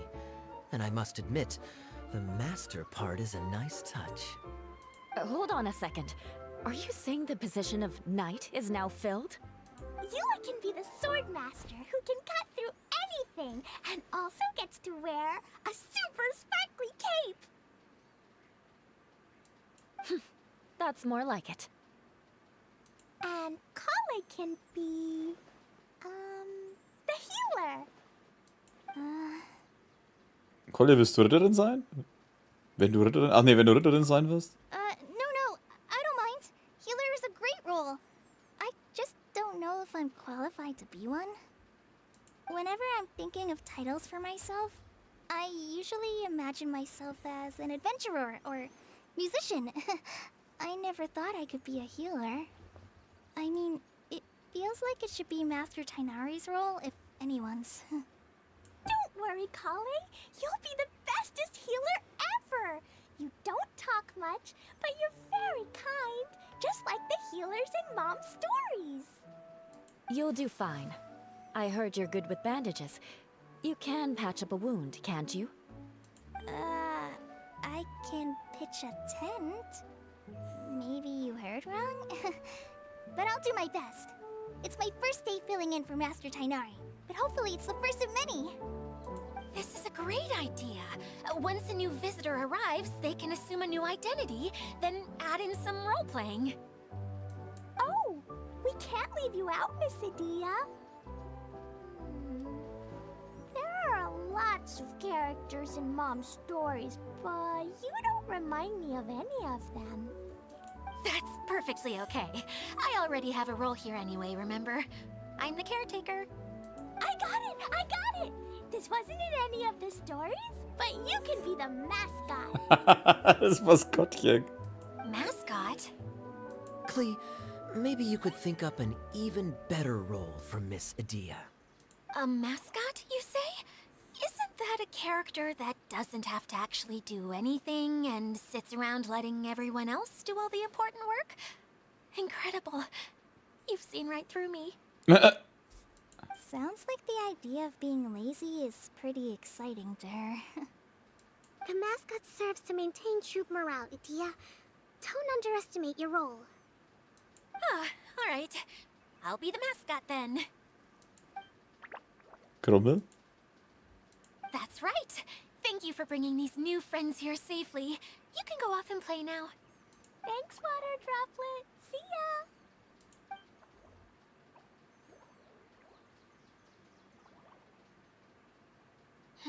Water Droplet?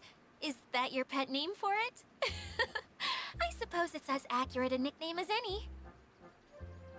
We keep getting sidetracked, but I believe you were saying something about being in a difficult predicament. Is something wrong with the Valyria Mirage? Oh, yes, about that. I'm afraid the entire domain has recently sustained some significant damage. It was as if the whole world was suddenly flipped upside down. A few components went missing from the core, which sustains the domain, and the impact cascaded out from there. Needless to say, many things in the Valyria Mirage have now stopped working. Just days after I agreed to let my friend's daughter come and visit too. When she gets here and sees the state this place is in... Oh, so you're Mom's friend? Hi, Auntie Desert. I'm Klee. Here, I brought the magic invite, see? Huh? Wait, so you're... you're... Look how dilated her pupils are. She must be very surprised. Yeah, and not in a good way. Mom's the one who sent me here. She's the strongest mage ever. She said that her friend lives in the desert. I see. So being a mage runs in the family. Was ist jetzt los? You're Alice's daughter? Oh, I just want the ground to swallow me up right now. Wait, that's it. I'll hide myself away in the core of the domain. Hide there until this all blows over. See you all in 100 years. Adia's really going through it. She's like a shriveled little forest fungus, hanging its head in shame. Kale? That's a harsh analogy. Where'd all that come from? Don't worry, Auntie Desert. Klee's here to help you. And all my friends will help too. Just take a deep breath. And then another deep breath. And all your worries will fly away. Das ist die Antwortpflicht eines Ritters. Yeah, don't you worry. Sir Fix-a-Lot over here has a good track record with this kind of thing. Well, I'm useless. But it looks like that won't matter with all you capable people around. Fantastic. Don't put yourself down, Adia. You're great too. Thanks for your encouragement. Anyway, for the time being, please talk amongst yourselves. That'll give me some time to think things through and maybe make a start on, delegating.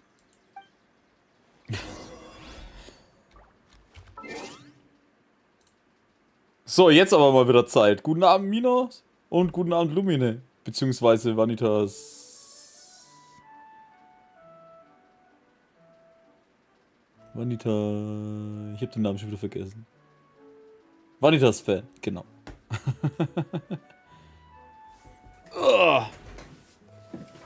Ich dachte mir schon, die Szene gehört gar nicht mehr auf.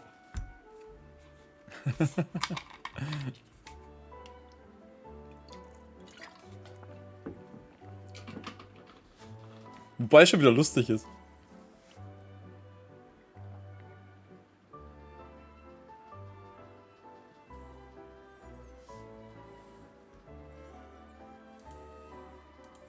Bei dir ist auch sehr warm. Es geht eigentlich. Und der Ventilator läuft. Ja, und die Katze will hinaus.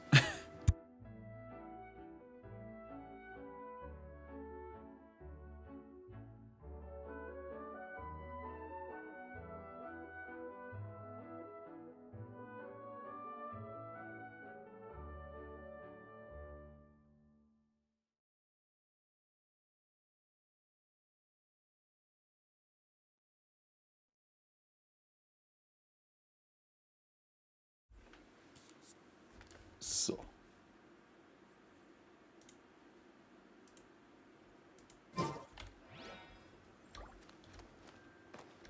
Da ist die Ding. Was macht ihr da hinten? Lesen. Wassergeister wollen mit dir Verstecken spielen. Haben eine Form angenommen, sich überall verstecken.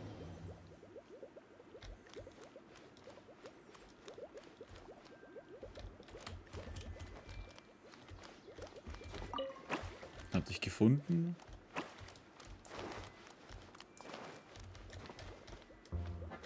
Der da, oder? Ja.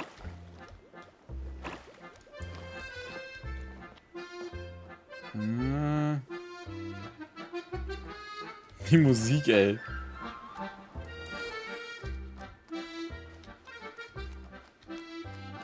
Aha.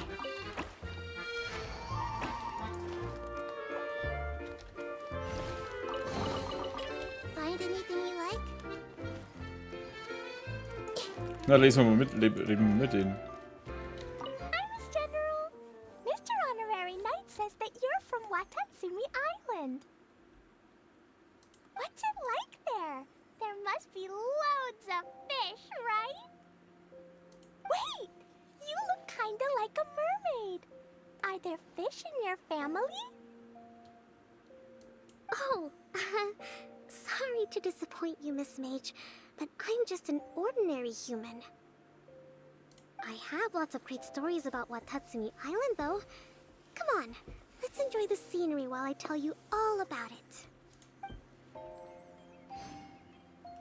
Hi, Miss General. What's it like there? Wait! Okay, bloß dasselbe. I have lots of... Aber ich find's irgendwie lustig, dass die Kokumi halt gar nicht drauf eingeht irgendwie oder erzählt, wie sie daherkommt.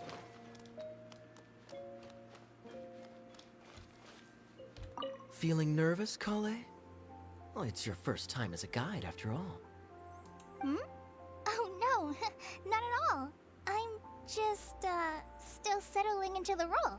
So I was thinking about how to talk more like Master Chainari. Well, the easiest way to imitate someone is to start with their most common turns of phrase. Oh, okay. In that case, put that mushroom down. Now, it's highly poisonous. There you go. With just a few simple words, you've captured your master's personality perfectly. Anyway, what about your role? Don't you mind being the master thief? It doesn't sound like you're one of the good guys. Maybe not. Until you factor in that I only steal from the enemy. Oh! Fair point, fair point. Halt. Da ist Teleporter.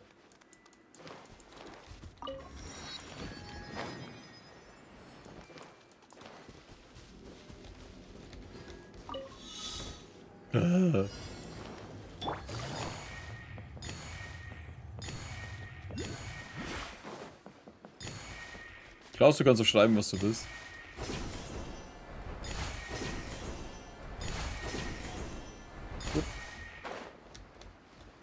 Hä? Geht's irgendwie weiter? Ah.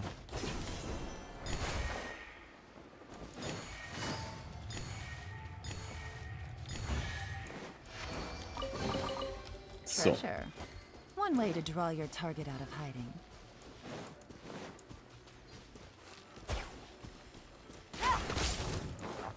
I see everything. Positions. Committed to memory. Yeah. Das sind relativ wenig Monster für eine Kiste. Kommen da nicht meistens eigentlich mehr? Find anything you like?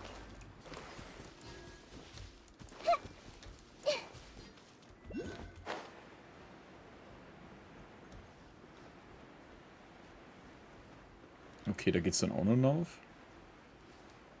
Mich würde schon fast eher interessieren, wie diese Kanne überhaupt erstellt wurde. Da ist wieder so ein Gutscheinding.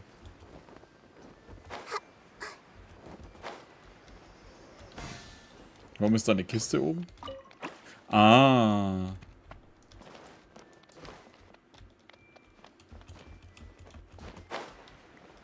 Die Blumen könnten sie ruhig auch für den Kanne dann machen. Who else has visited the Valoria Mirage recently? There was someone from the academia who came not long ago. A Kasharawar scholar. Blonde hair. Architect, I think. He was a huge help, and redesigned many of the buildings here. Although he was always grumbling to himself, he was extremely diligent in his work. What a kind person. Echter blonde Typ war auch hier? Ich habe vergessen, wie er heißt. I could tell that was a sensitive soul. A lot like me. Karev, ja, Sorry. genau. Please pretend you didn't hear that. I'm of course a very strong and resilient person. After him, an aristocrat from Mondstadt showed up. Then the Miss Sangonomiya. Ah, der Aristokrat aus Mondstadt. Unfortunately, everything here suddenly started changing before I had the chance to be a good host and show them around. Do you know where the Mondstadt aristocrat is now? If I remember correctly, he headed north after the incident. It's a pity we're having all these issues. Oh, if we could get everything working normally again, I could probably locate him in an instant. Still, not to worry. There's nothing dangerous here. Was mit den Monstern? Ich meine, ich habe gerade einen Hüllenschuh besiegt. Hey, Idea! You got an update for us? We've all caught up with each other. Very well. Then please allow me, Idea, your mascot, to explain exactly what's happened here. Sie geht vollkommen in diesem Szenario auf. Basically, this entire domain is powered by a device called the Central Hub, which you all saw earlier. But following a major incident, several key components from the Central Hub came loose and went flying. 4 components, I believe, which has caused the Central Hub to stop turning. Oh, so that thing's supposed to spin? Yes, it definitely shouldn't be frozen still like it is now. At least, that's not how it was when I first got here. Oh, I've done such a terrible job of taking care of it, it's so embarrassing. Hey, everything's gonna be okay. So, we need to fix the big wheel up there. And to do that, we need to find the missing parts. Right. I do know where one of the parts is. It landed not too far away. But the rest all landed in different areas. I'm afraid you'll have to go and look for those. Now, as the caretaker and your mascot, I shall announce your respective adventure duties. You can just be yourself if you want. No need to force the whole role-playing thing. Oh, I see. Okay, so I was thinking that maybe Swordmaster Eula and Healer Kale could investigate the northern zone, if that's okay? Fine by me. I was going to be looking for my cousin there anyway. I'll be your backup, Eula. I know you usually team up with Amber, so I'll try my best to fill her shoes. Oh? Well, this'll be fun. Let's see if a forest ranger can outperform an outrider. Master Thief Kaya and Mage Klee, if you could earmark some time in your busy schedules to search the West Zone. Earmark? What does that mean? It just means we mustn't forget to do it. Don't worry. We can handle that. Finally, we have our General, Miss Sangonomiya, and our Knight, the Traveler. If there's no objections, please come with me to retrieve the first component. Wird gemacht. Klee, Alter, wie schaust du? Das muss ich zum Thumbnail machen, wenn ich es nicht vergesse. Mein Schwert steht dir zu Diensten. Wow, spoken like a true knight. Then, for my part, my strategic mind is at your service. All right, well, if anyone finds anything, come back here and we'll regroup. Please take care while you're out on the road and look after each other, especially our little mage here. You got it. I'll take extra special care of Kaya. I'll be on my best behavior. Okay, we'll leave it there for now. You two, please follow me. I remember seeing it just behind the central hub. So, how come you didn't bring it back when you first saw it? I'd have been more than happy to, if this one component was enough to fix the whole domain. But with 3 other components to find, oh, I suddenly felt overwhelmed by how much work needed doing. He's so faul, Alter. Was geht? Paimon kinda gets that. Taking the first step is always the hardest part.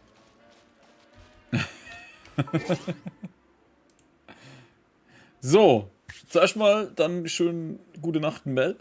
Oder schönen Restabend. So, und jetzt die Frage an Lumine. Liest du auch englische Sachen? Dann könnte ich dir wahrscheinlich hier 20 Stück oder 30 Stück nennen. Im Groben. Und stört's dich, wenn es keine Mangas sind, sondern Manhwas? Also koreanische Mangas? Die werden halt von oben nach unten gelesen und sind halt meistens so ganze lange Dinger, anstatt bloß so einzelne Dinger. Englisch und das ist in Ordnung. Ich weiß nicht, ob wir heute Zeit haben für alles, aber... Ich habe eine kleine Liste hier. Und hier auch. Die ich alle nebenbei verfolge.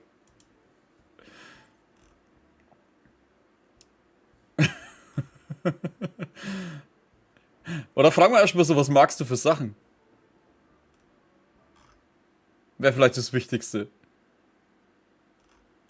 Es gibt viele, also es gibt von Manhwas gibt's viele Isekais, es gibt viele Sachen, die so in der Zeit zurückreisen und dann wieder als Junge anfangen oder sowas, oder was gibt's denn noch alles? Kleine Liste, ja. Das sind nicht mal alle. Also was ich empfehlen kann, ist True Education auf jeden Fall mal. Der ist mal nicht Standard, das ist, gibt es momentan 111 Kapitel. Der befindet sich aber momentan in einer Pause. Ich weiß nicht, wann es weitergeht. Aber man hat da schon genug zu lesen. Und zwar geht es in dem drum, dass eine Organisation gegründet wird, um Mobbing und so Zeug von Schülern fernzuhalten. Ja, der wäre mal was Spezielles. Das ist so, also sagen wir mal so, wenn du einer warst, der wo vielleicht in der Schule auch mal was abbekommen hat oder sonst irgendwas, da geht es halt darum, dass Leute, dass Schüler, die wo sich schlecht benehmen, dass die auch mal ziemlich aufs Dach bekommen.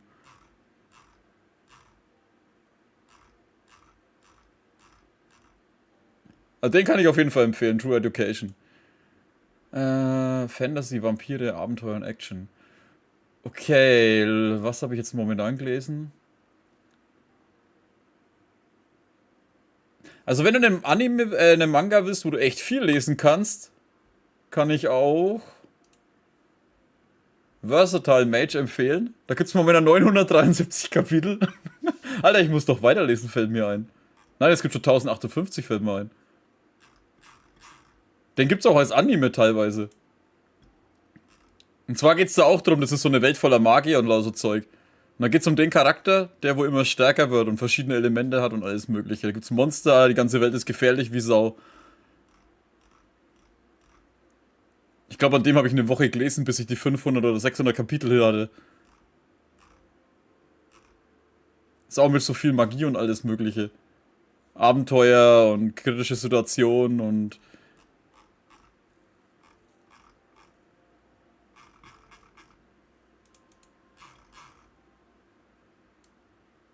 Hä? Geht es gar nicht vor 1 los? Gibt bestimmt irgendeine Seite, wo es mit 1 losgeht. Ne, die haben wirklich nicht alles. Wusste ich gar nicht. Da musst du mal schauen, wo du das findest mit allen Kapiteln. Also einmal der da. Dann was momentan auch gut ist. Ich lese übrigens auf Manga Freak, da gibt's auch alles Mögliche. Was auch cool war, ist Swordmasters Youngest Son. Nein, nicht böse Website. Das ist jemand, der in einer großen Schwertfamilie geboren wurde. Und im Prinzip eigentlich eine große Zukunft vor sich hat, aber durch einen Fluch nicht mit dem Schwert kämpfen konnte. Der stirbt dann und reist wieder zurück in die Zeit, wie er ein Kind war.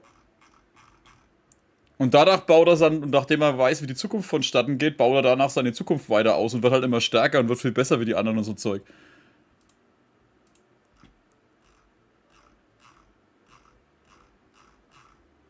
Ist auch ganz cool gemacht. Da gibt es momentan 80 Kapitel oder so. Welchen kann ich noch empfehlen? Wenn du mal einen außergewöhnlichen willst, wo mal der Hauptcharakter nicht irgendein Softie ist oder so, dann ist I Used to Be a Boss. Gibt's momentan nur... Da muss ich noch weiterlesen. Gibt's schon 2 neue. 36 Kapitel. Da geht's drum, dass da ist auch so eine Welt, wo die Welt aus so wie so ein Rollenspiel besteht. Also die haben Levels und Skills und so ein Zeug. Und da wird ein Boss gekillt in einem Tower. Und der verwandelt sich dann in einen Menschen. Und dann muss er sich in dieser Welt zurechtfinden. Und der ist halt auch einer, der halt einfach die Leute umlegt und so Zeug. Gibt's auch Seiten, wo man generell Mangas lesen kann? Ja, wie gesagt, auf Manga Freak gibt's halt auf Englisch alles. Wenn du mit Englisch kein Problem hast. Mit Deutsch kann ich dir leider nicht helfen. Da weiß ich leider nichts. Hier läuft übrigens auch One Punch Man und Marimashita Iruma-kun und so. Was auch cool ist, das geht auch so abenteuermäßig, das ist so richtig mit so Player. Ist Return of the Frozen Player. Da geht es auch darum, dass die Welt halt irgendwie auch so in so ein Monster-Ding reingezogen wurde und dass die Leute sich aufleveln müssen und der Hauptcharakter hier war halt einer der Helden, die den großen bösen Gegner besiegt haben. Und wurde aber dann eingefroren und wacht dann 25 Jahre später wieder auf. Und jetzt muss er sich von Level 0 wieder hochpowern. Mit neuen Kräften und so Zeug.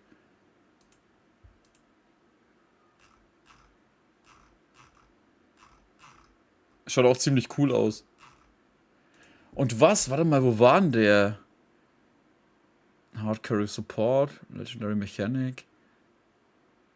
Oh, war das der eine? Nee, den habe ich noch gar nicht gelesen, den habe ich bloß da. Oh, der ist auch sehr geil. Male Leads Adopted, oder? Ready Existence. Scheiße, wie hat denn der wieder geheißen? Sind so Red Moon, Return of the Crazy Demon. Constellation of My Disciples, World Best Engineer, der ist geil.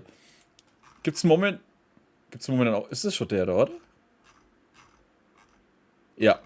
Und zwar geht es darum, dass einer Isekait wird, also der stirbt und wird in den anderen Körper reingeboren und hat die Fähigkeit zur Architektur. der kann zum Beispiel, der hat dann lauter so kleine Monsterchen, die wurden helfen können. Der hat einen Kumpel, der wo da ist, der wird in eine Light Novel wird er rein teleportiert. Also eine Welt, die wo eigentlich auf einem Buch basiert. Und da wird er im Prinzip der Sohn von, eigentlich ist er der böse Sohn, aber nachdem er jetzt ja jemand anders ist. Und der kann so Sachen wie sich anzeigen lassen, wenn er was baut und so ein Zeug. Und dann fängt er an, die Welt langsam aber sicher zu gestalten und Monster. Er wird dann aber auch stärker, dass er kämpfen kann. Mit einer Schaufel zum Beispiel oder so. Und er ist halt richtig, es ist halt auch richtig lustig zum Teil. Da zum Beispiel, da ist jetzt der Kampf. Oh, der eine Typ kann es nicht herausfordern, er fordert dann mit einer Schaufel raus. Und dann verkloppt er den Typen halt. Mit einer Schaufel. Und das passiert halt mehrfach im Manga.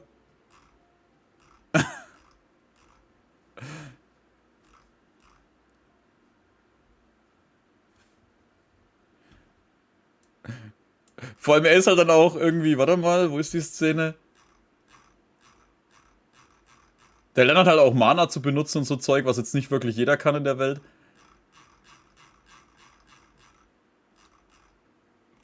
Und da geht's dann auch so in der Richtung so... Da. Er wird ihn verschonen, aber erstmal gibt's Prügel.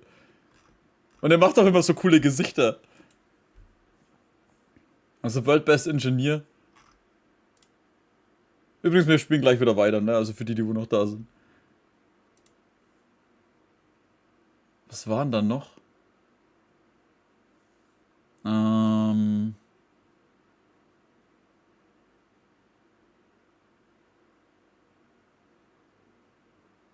Den habe ich noch nie gelesen. Was war Eldest Seed nochmal? Ah, Eldest Seed war das eine. Da fand ich die Grafik nicht so geil. Oh ja. Der ist speziell. Ist das der? Ja. Hero has returned. Da geht's drum, dass der Charakter hier zum Beispiel, also was heißt, mit dem fängt es an, der wird in eine andere Welt gezogen und wird dort zum Helden. Dann, nachdem er die Welt gerettet hat, wird er zurück in die echte Welt wiedergebracht. In der echten Welt wacht er dann auf und merkt, dass alle ihn nicht mehr mögen. Also seine Eltern sind, glaube ich, schon tot. Er hat nichts mehr, worauf er warten kann. Alle anderen hassen ihn, weil er angeblich schuld ist, dass seine Eltern ja gestorben sind und keine Ahnung was. Und dann flippt er aus und fängt an, die Welt zu vernichten als Held. Und später geht's dann auch los, dass mehrere Helden auftauchen und sich Japan, oder Korea geht's da, glaube ich, drum, die Korea auf sich in Zonen aufteilen. Und dann gibt's einen Charakter, der stirbt dann, während dieser Held auf alles zerstört. Und trainiert dann in einer anderen Welt, damit er zurückkommen kann, um die Helden zu töten. Also das ist im Prinzip so ein Held gegen Helden, die wo durchgeknallt sind im Kampf. Weil die anderen Helden sind halt auch so irgendwie... wie sagt man am besten? Die sind halt auch durchgeknallt, weil jeder hat irgendwelche andere Probleme mit hergeschafft. Also Return of the Hero. Ich hab bloß die ersten 11 Kapitel bisher gelesen. Gibt's aber auch schon 96.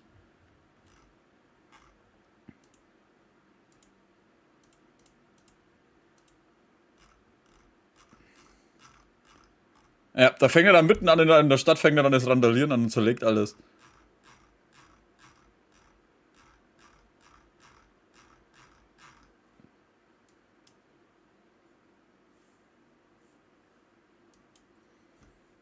Das einzige Problem ist bei diesen ganzen Mangas oder Manhwas ist, dass die teilweise echt viel Ähnlichkeiten haben. Weil da gibt's viele, wo mit der Zeit zurückreisen ist oder... Halt, warte mal. Ah ja, oh, die Besten. Die Besten habe ich gar nicht erzählt. Also die finde ich richtig geil. Wo war denn der? War die Woche überhaupt ein Kapitel? Ich glaube schon.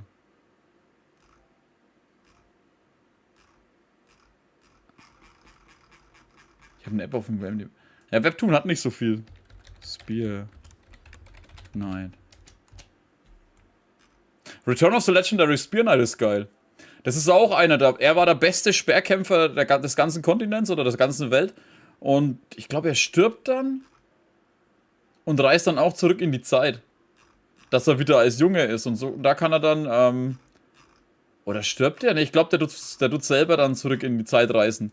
Dass er nochmal als Junge anfangen kann und wird dann halt, weil er ja schon weiß, was alles passiert und so, wird er halt schon vorher immer stärker.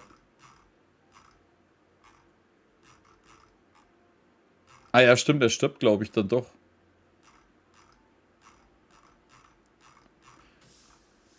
Und das ist halt auch sehr geil. Und da verfolgst du dann halt, wie er als Junge immer stärker wird und wie er dann erwachsener wird und wie er dann anfängt, immer mehr von seinen Plänen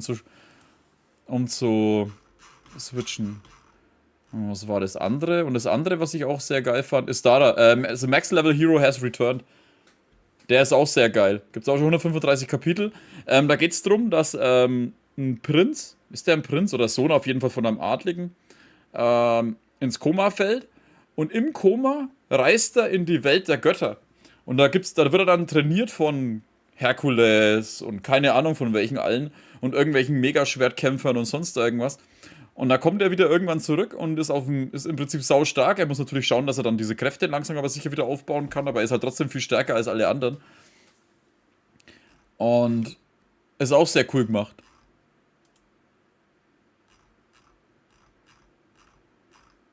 Und der tut dann auch zum Beispiel, weil der eine Schmied, der konnte sein Meisterwerk nicht vollenden, aber er hat von dem halt auch Schmieden gelernt. Und der war ja da, keine Ahnung, 1000 Jahre oder sonst irgendwas. Und da kann er dann alles Mögliche machen. Oder er weiß zum Beispiel, in dieser Götterwelt ist auch eine, die wo aus einem modernen Zeitalter kommt, der kann dann halt auch viele Krankheiten heilen, weil er auch das gelernt hat und sowas. Aber ich glaube, jetzt machen wir mit der Story hier weiter. Ich kann die mal in Discord posten, die ganzen Mangas. Oder beziehungsweise Mann war es.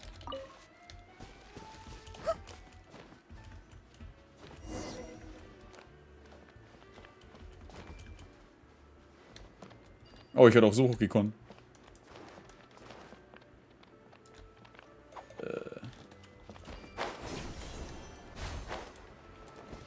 War ich hier oben nicht schon? Ja.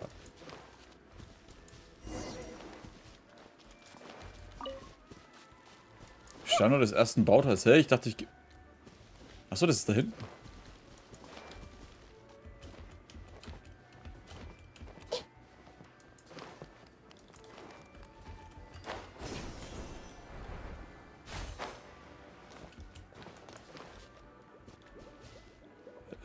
Wasser.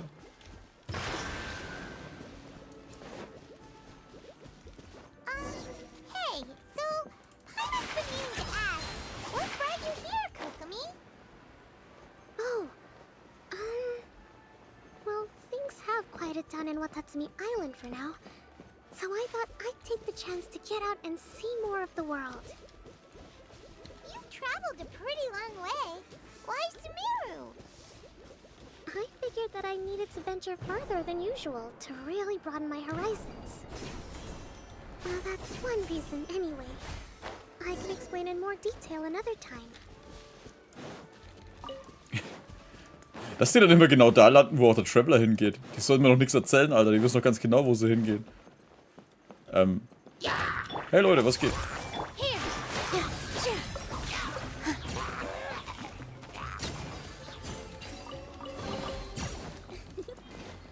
For you.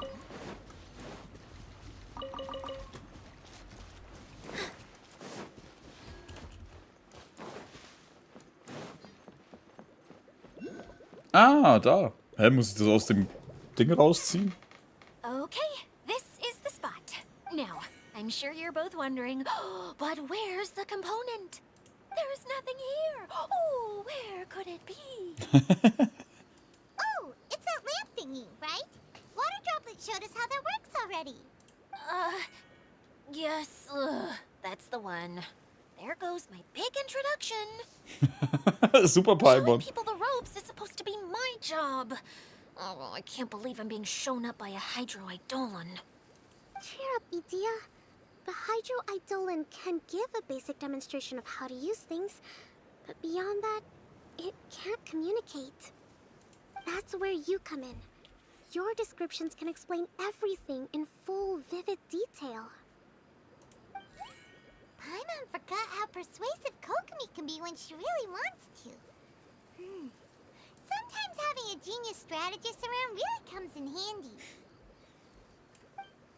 Mir ist gerade klar geworden, dass jemand mit Redegewandtheit leicht trösten und ihm sogar Selbstvertrauen geben kann. Wunderbar. Oh, well, if you put it that way. Well then, just pretend like you've never seen it before, and I'll tell you all about it. This is called the streaming projector. Everything here in the Valurium Mirage was made using this device. All you need to do is place an item in the projector, and you can construct a corresponding item based on the shape of the original and your imagination. At least, I think that's what it used to do. With the domain in its current state, only its most basic functions are still operable. Beleuchtung? Okay, not quite that basic. At the moment, it's only able to show two-dimensional objects. I call them preprints. Think of it like a sort of draft or blueprint or something. So you're saying the component fell into the preprints? Yes, exactly. I'll leave you to go in and physically retrieve it. While I'll be out here rooting for you by doing a motivational dance. Really? No, sorry. I feel like I have two left feet when I try to dance. I guess I'll just find a place nearby to sit and wait patiently for you. Hey, come on! Cheer up! We'll handle everything from here! Der ist schon hell, willst du wirklich tanzen?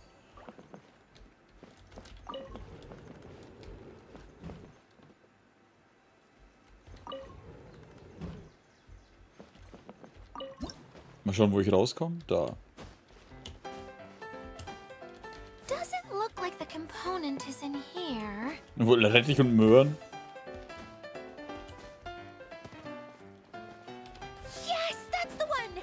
Now you just need to bring it back out. What is this thing anyway? Some kind of gear? Huh? And why is it so small? It doesn't look like it belongs in that huge wheel. It's hard to explain, but I assure you that it's definitely one of the components. So that leaves 3 more components missing. Every journey begins with a first step. I think we're off to a good start, and things should keep going smoothly from here. You really think so? Na klar, vertraue der Militärberaterin. I suppose you're right. She did manage to defeat Class A at the Onmyo Chamber after all.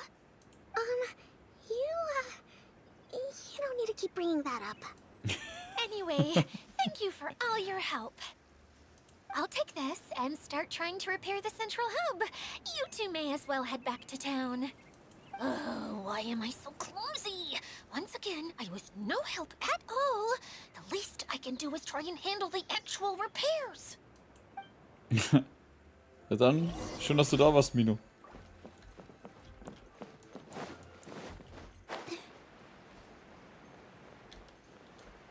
War da oben jetzt eigentlich ein Teleporter? Oder wo war... Oh, der war da. Bin ich da dran vorbeigelaufen? Ich glaube schon. Warte, was ist denn das da? Hey, warum ist es jetzt weg? Was soll der Scheiß jetzt? Hey?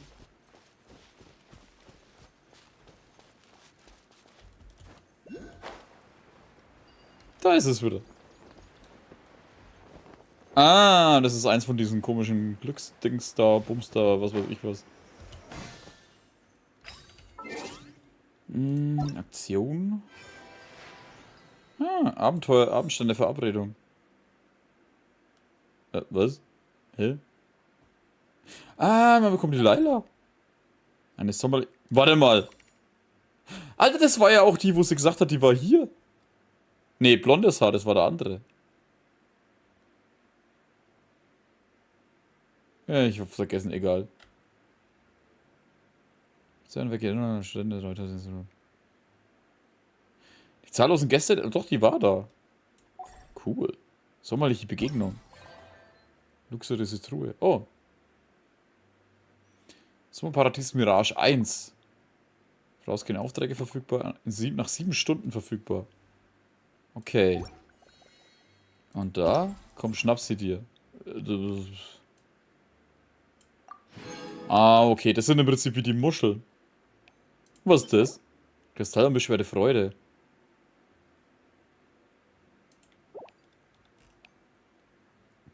ich habe jetzt schon keinen Bock mehr drauf, ey. Das gibt ja viel zu viel von dem Zeug. 240. Ist die 270? Ich weiß gut, da sind immer ein paar drin, aber trotzdem. Aber da kriege ich den seit Zeug. Achso, ich muss eben was 150 sammeln für seine Klamotten. Attraktion. Ah, okay, kommt erst noch.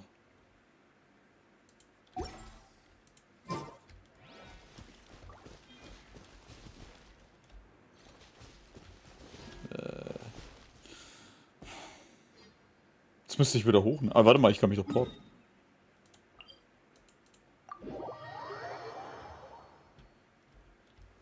Warte, reden wir von oben, ganz oben, oder reden wir von hier irgendwo in der Nähe?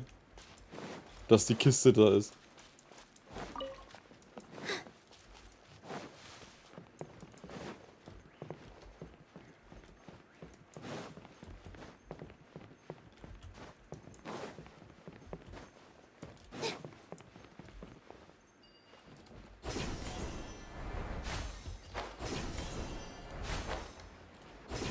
Ah, okay, das ging eigentlich schneller als gedacht. Hey, ich kann doch nicht rein. Das will mich wegstoßen.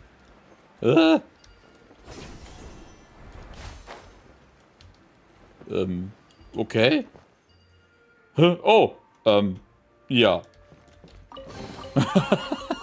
Das war mal wieder geil, Alter. Ich stand halt direkt davor. Hey, dann ist es Schloss. Das ist nicht ganz oben. Ich dachte da oben. Tja.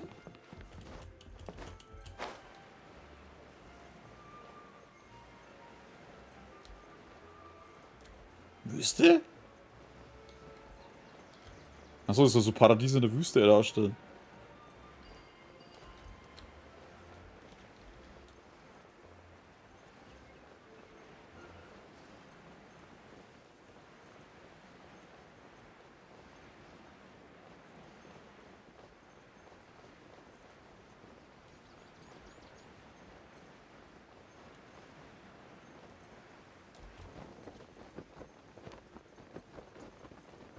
Hui. Wupp.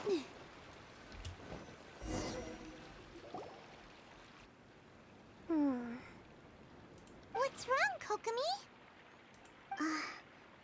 I'm just a little confused. You mentioned that the water droplet showed you how to use the projector? Can you tell me a little bit more about that? I'm so curious to know what happened. Oh, sure! Ja, gleich gucken wir, was passiert, nachdem wir Tröpfchen begegnet sein. Hey, look! The wheel is spinning now! Oh, and now it's stopped again! Well, that didn't last long. It also wasn't spinning at the right speed. Before the incident, it spun much faster than that. Ach, sie war davor schon da? Oh, so you saw it back when it was still working? Yes. I arrived here a little earlier than the rest of you. But the incident took place not long after I entered. Like Idia said, it felt like the world was flipped upside down. I don't know how else to describe it. And I certainly don't want to experience it again. No, it's no use. Seems it won't run until all the missing components are returned. For a moment there, when it started turning, I got excited. I thought that maybe the hub can work just fine without the other three. Wishful thinking is only going to lead to disappointment, Idia. Let's stick to the plan. We'll get there. Hey! Mr. Honorary Knight and Miss General are here. Oh, and our mascot! You beat us! I was sure we were gonna be the first ones back. Hey, how'd it go? Wir haben erreicht, was wir wollten. Das Schwert des Ritters schneidet nicht nur Luft. Impressive. I doubt you'd find many other knights of such caliber, even among the knights of Favonius. Wie Kleber diese Sternaugen bekommt. Irgendwie muss ich da an One Piece denken, wenn der Ruffy wieder irgendwas, irgendeinen Roboter sieht oder so. How about our master thief and mage? Did you find anything? You bet! We made a huge discovery. The place we were trying to get to was blocked off. We couldn't see anything past it, and there was no way around. But then, just now, a huge canyon appeared out of nowhere, so we hurried back here. It appeared just now? Come and see, Mr. Honorary Knight. Let's go on a canyon adventure. Schluchtabenteuer. I'll sit this one out. I'm beat after trying to make those repairs. I need to take a break. Miss General, you should come too. You can hide behind me and give me smart advice while I protect you. Wonderful. It would be an honor to serve as advisor for our young mage. Let's go! Wie sie da so lacht, Alter. Und sie ist weg.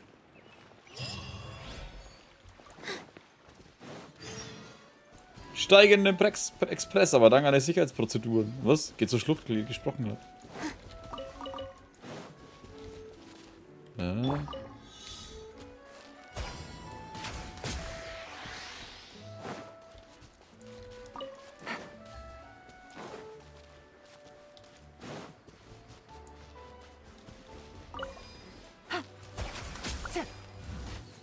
Nein! Oh.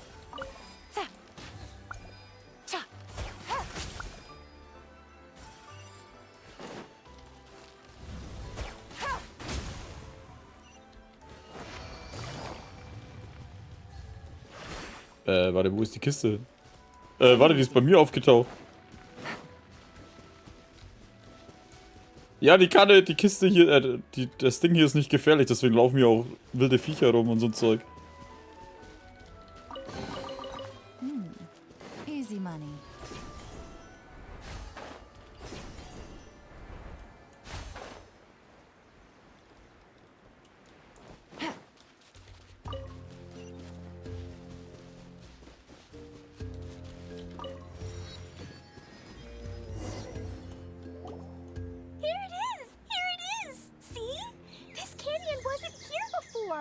Wahrscheinlich, weil sich das Rad gedreht hat. Just before the canyon appeared, I heard a faint sound, like something mechanical turning. Ka-chuck, ka-chuck, ka-chuck. Could it have been the central hub? That would mean this canyon appeared after it started spinning. Hey, you, oh. New guys, huh? Oh. Das ist der Typ mit blaue Haare, ich dachte, das ist die Leila. Oh, hey! Paimon didn't realize anyone else besides Dia lived here. You actually saw her? She's barely shown her face since everything started falling apart here. Excuse me for asking, but who are you? Oh, right. I didn't introduce myself. I'm Ferdinand. Me and my brothers look after this whole zone. Well, we used to, until this whole domain was, like, flipped upside down, or whatever. The method we were using to make the carts and tracks stopped working after that. Dia is working on repairing the domain. We were just with her before coming here. Really? Huh. I assume that she'd be curled up in a fetal position somewhere, hoping all her problems will magically disappear on their own. Hätte sie auch fast. Anyway, I checked all the stations around the whole circuit. They've all conked out. Conked out? How? Would you mind elaborating a little for us? But aren't you just travelers who stumbled upon this place by accident? Nuh-uh! I'm Mage Klee, Idia's helper. A mage? You? Allow me to explain. Stellt euch Ferdinand vor und erklärt ihm alles. Okay, I gotcha. Well, right now the more helpers we got, the better. Klee ist weg. Anyway, our first priority is to get the carts here up and running again. Oh? And why is that? The roads here twist and turn so much that the best way to get around is by riding the rail tracks instead. Let me show you. This is what we used to make them. Did Dia bring you up to speed on these things? Der Bündelichtwerfer? Yep. Basically, we need something that we can put inside that'll make a cart for us. Like what? Can it be anything as long as it looks like a cart? Yeah, you could put it that way. But one other thing is that it has to be compatible with the tracks. So, something like a sedan chair, maybe? But I'm not sure we have all the materials required to build one of those. How about you, Traveler? Any ideas? Claire hat bestimmt irgendein Spielzeug dabei. Ein Wagen in der Form einer Burg, aber mit Beinen? Ein Holzwagen? That would solve the issue of materials. Wood's no good. A rickety wooden cart would be too dangerous. Really? Hey everyone, come and see what Klee made. Es war klar, dass die Claire das einmal macht. Look, I made a cart. Wow, amazing work, Klee. Whoa! It fits the track like a glove, too. Plus, it's a heck of a lot cuter than the ones Adia made. Die kleine Hexe ist brillant.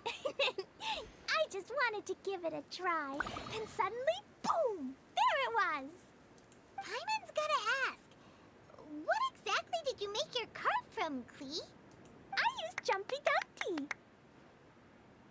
Bomben? Thought so. Is there a problem or something? If not, then let's get ready to leave. It's just... This cart is made from, Kein Problem. It's a bomb or something, isn't it? Yeah, I gathered from your conversation that Jumpy Dumpty is a little more volatile than the cute name suggests. It's okay, though, because the end product only takes on the general look of the source material. So to be more specific, while different materials have different properties, most of them aren't transferred to... It's okay. No need to delve into the theoretical stuff. Paimon just wanted to make sure we aren't about to end up like the, flying fish of Starfell Lake. Huh? Can we ride the cart now? In a moment. We need a hydroidolin to power it up first.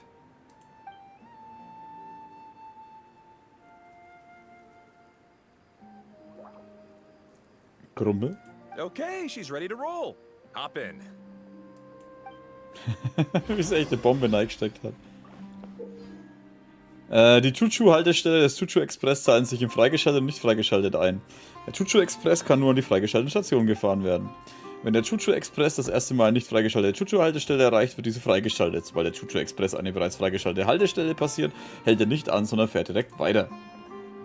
Gut, dass wir jetzt das Wort 4-mal Chuchu-Express gelesen haben. Und hinten die ganzen Bomben drauf. Lauter Dodokos. Ah, ist das geil.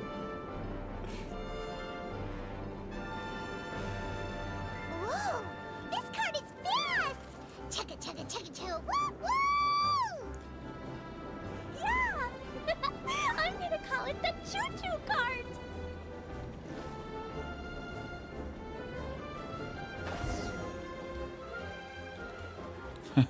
Ist ja geil.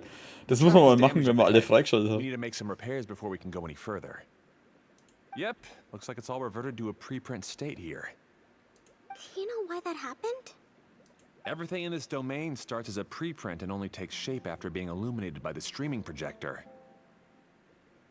But the hydroidolin that forms the tracks here has been trapped in the print. So someone needs to go into the preprint and rescue the hydroidolin. Klee ist schon wieder unterwegs. But the projector here is sealed off by a giant bubble. That's the hydroidolin's way of protecting the device from damage. If the streaming projector broke, then we'd be seriously stuck. Aha! So for step 1, we need water droplet to help. Grummel. Es hört sich irgendwie jedes Mal an, wie wenn er schlecht drauf wäre. I really like that name.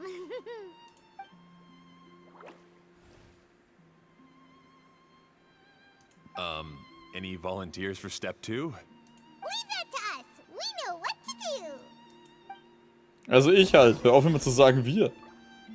Warte mal.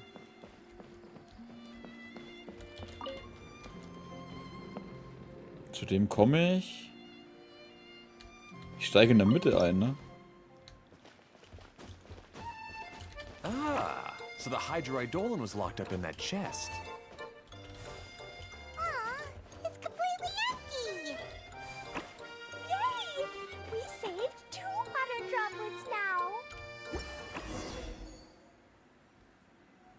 Wie sie sich zuwinken. Whoa. Water droplet just transformed into some new tracks. Good. Let's keep going then. Hau rein da. Der Tusche-Express benötigt die Kraft des Wassergeistes. Und dann kannst du den Tusche-Express besteigen. Lauf zu leuchten, sobald der Wassergeist ihn verlassen hat. Okay.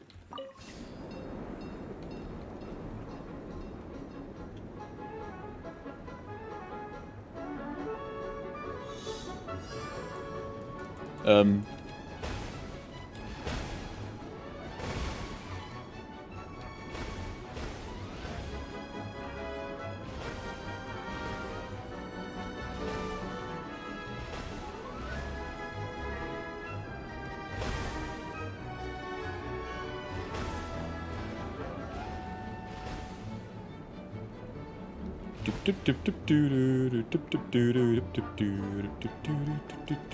Ferdinand!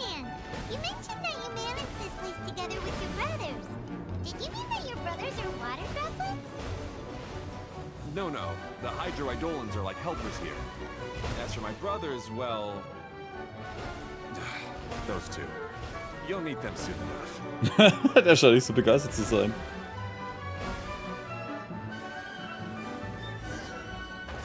Es ist schon irgendwie geil aufgebaut, wie so ein verdammter Freizeitpark.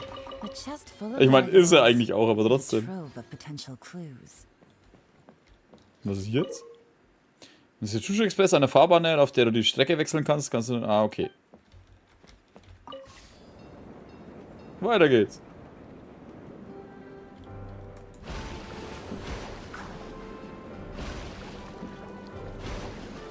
Mit Loopings. Ey, es ist schon geil. Ich mag das. Es ist nicht anspruchsvoll. Fly just like Paimon now. This is way more exciting than how Paimon usually flies.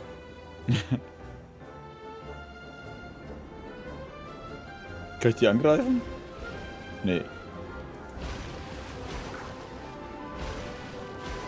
Ah, und umso schneller wir auch sind, umso schneller wechselt er auch.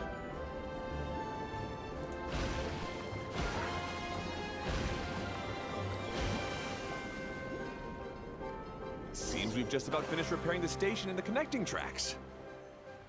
Let's go check the track switcher now. It's over there.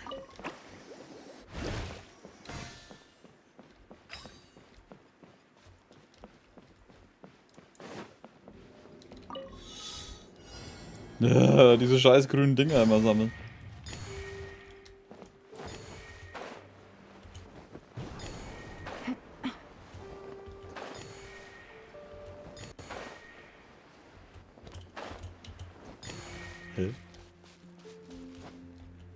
Nein! Warum ist er jetzt nicht geflogen, Alter? Ach komm, ey. Das Genshin manchmal nicht checkt, wenn du das drückst. Take it easy. Das hatte ich schon öfter, dass Genshin nicht checkt, dass wenn du drückst, dass der dann das Fliegen startet. Wegen was, warum auch immer. Vor allem, wenn du solche Aktionen machen willst.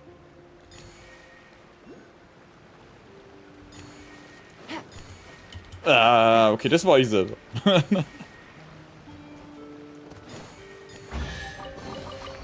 Treasure. One way to draw your target out of hiding. Warte mal, wo muss ich eigentlich hin?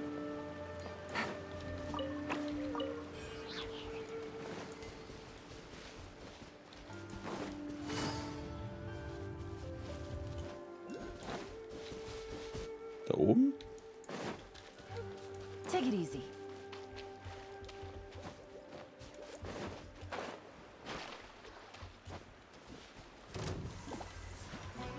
Gotcha. Positions. Ah.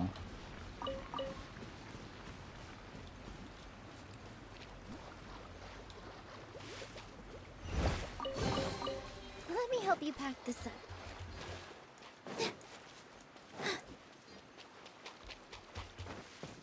Noch eine Zeitherausforderung. Buh. Achso, das ist auf der Strecke.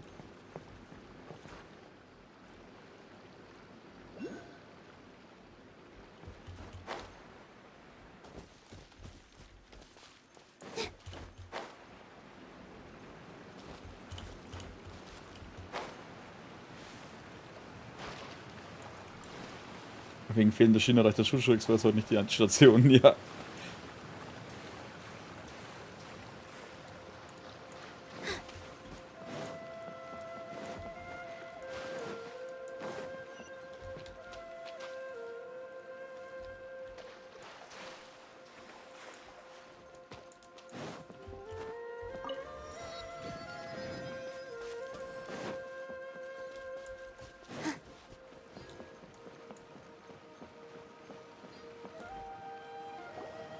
Oh, there's another spinny thing here. It's so big. But, not as big as the one we saw in the middle of this place. That one was huge. I bet it's something super important. I remember what Kaya said earlier. Very good, Klee. You're using what you saw earlier to make observations, like a real adventurer. It appears to be a system that rotates to switch tracks. That's right. Originally, all you had to do was flip this switch and the junction would rotate. But it seems Jeremy still hasn't fixed it yet. He sure talks big, but when it comes to actually getting things done... Is this Jeremy you mentioned one of your brothers? Yeah. When I talked to him about repairing the tracks, I suggested we start with the station, but he said we should start at the junction. Really, it made no difference which one we started with, but he just had to turn it into a huge argument. He always treats me like I'm a fool and disagrees with anything I say. Geschwister halt. Let's see what he has to say now that I've already fixed the tracks. If you ask me, you're clearly a sharp person, Ferdinand. Yes, finally someone who can recognize that, rather than just shrugging off my ideas. Come on, let's make our way to the junction and see what he's up to. I bet he's still fretting over what to do. Ich bin mal gespannt, wie seine Brüder sind. Yeah, weiter, Chuchu.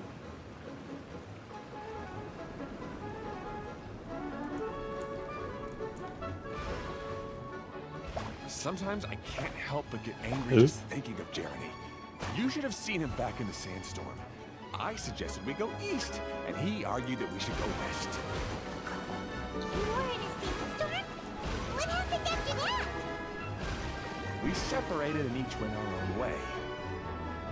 Lucky for us, we stumbled across this domain.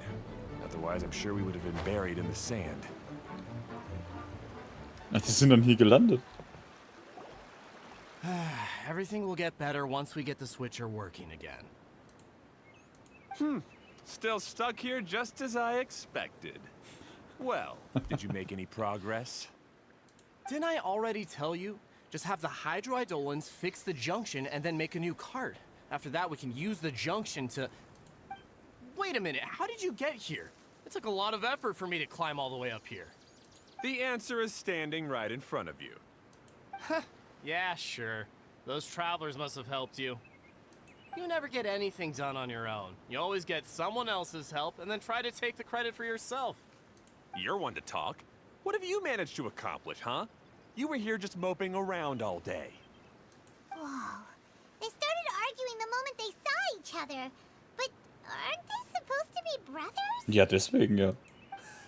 Me? His brother? All right, Jeremy. That's enough.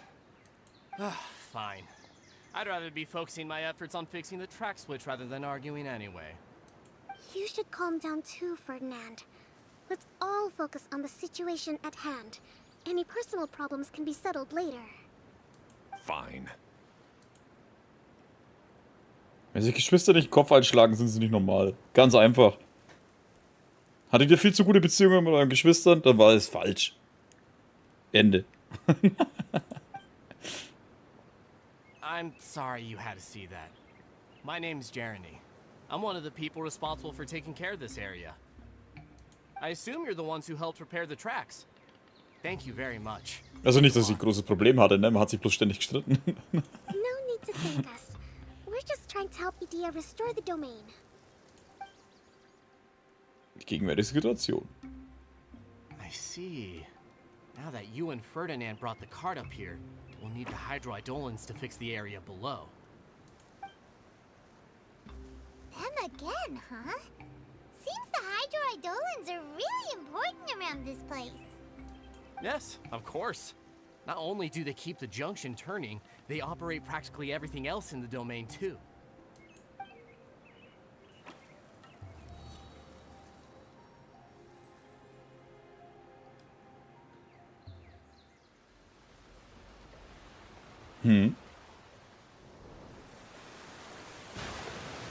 Ah. Jetzt kann man es dann drehen.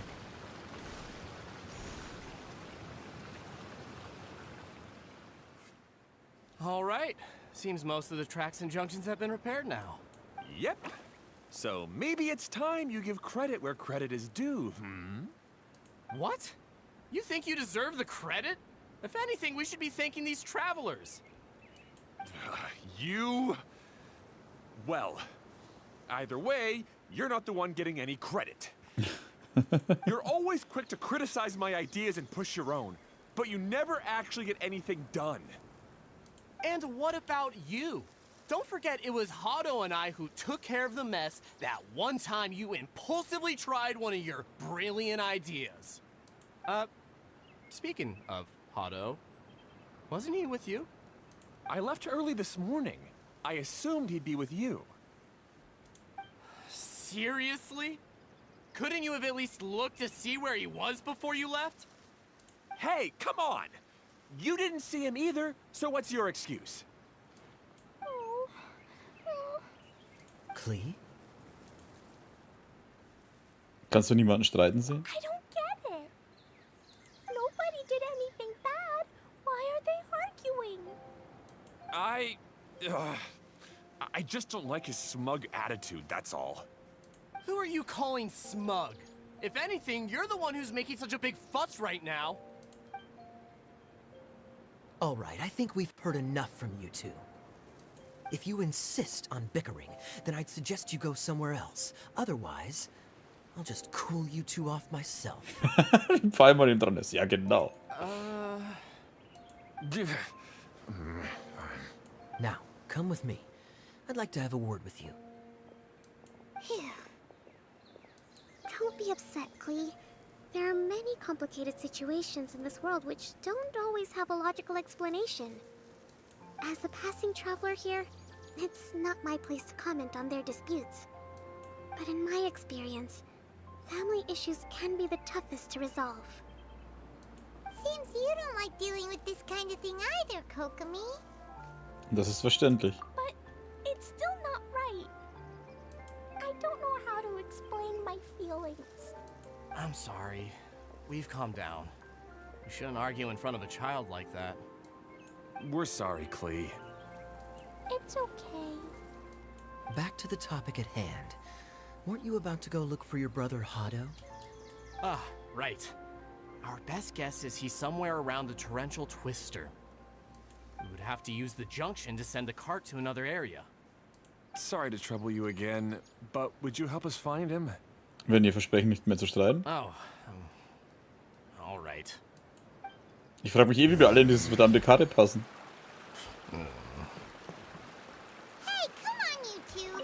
You're brothers after all. Can't you try to get along?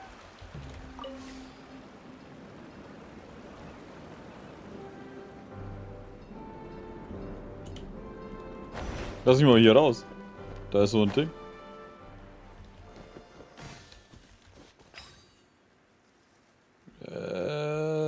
Das war der Knotenpunkt, oder? Ich glaube schon. Ja, stimmt, da geht das Wasser runter.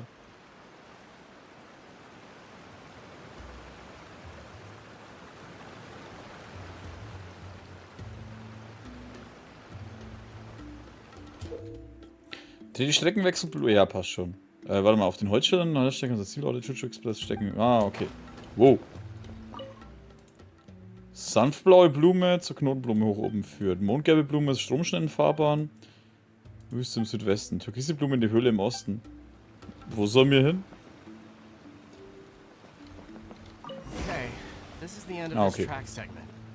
Otto should be nearby.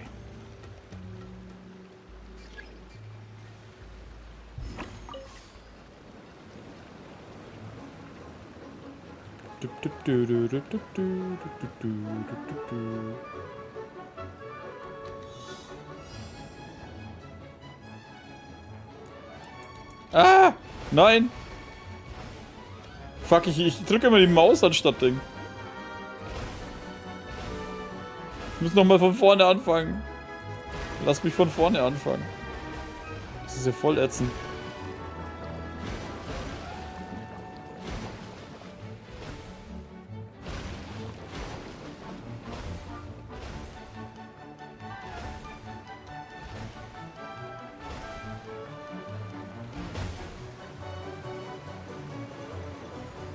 Wow.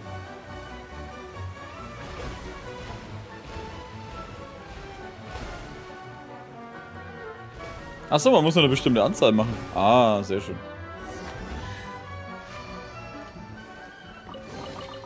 Let me help you pack this up. Ah, I guess you had repaired the tracks and stations as soon as I saw a cart come zipping along. Oh, dann geht's nicht gut. Now that the tracks, station, and carts are all repaired, we're about ready to reopen Torrential Twister. It'll be good to see my design back in action again. You're in no condition to be out running around like this, Hado. Yeah, but these are unusual circumstances. That's true, but you should stop to think things through. Exactly. If there's anything that needs to be done, you can just let Ferdinand and I take care of it. You and Ferdinand? Together? It would be a miracle for you two to do anything together without fighting. Hey, that's between Jeremy and me. No need to add fuel to the fire, okay? I'm not trying to make trouble. I'm just saying. Hey, Ferdinand. Oh, don't worry. We're not arguing, Klee. We're just, discussing some things. Are you and Jeremy worried about Hado? Hmm? Why don't you just talk to him about it? Kaya's also worried about me sometimes, but he doesn't ever criticize me. You're right, but our relationship is much better than these guys. Well, our situation is a little different. Really? How so? We've been through this kind of thing before. If we didn't warn Hado, then he wouldn't take it seriously and something would eventually happen. As his brothers, we have to help him. But it doesn't look like you're helping. Huh?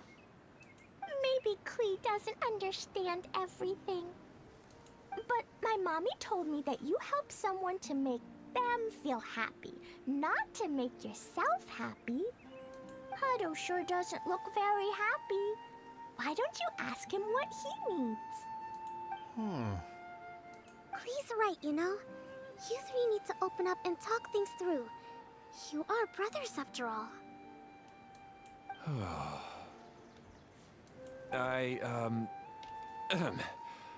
I've always cared a lot about you, Hado.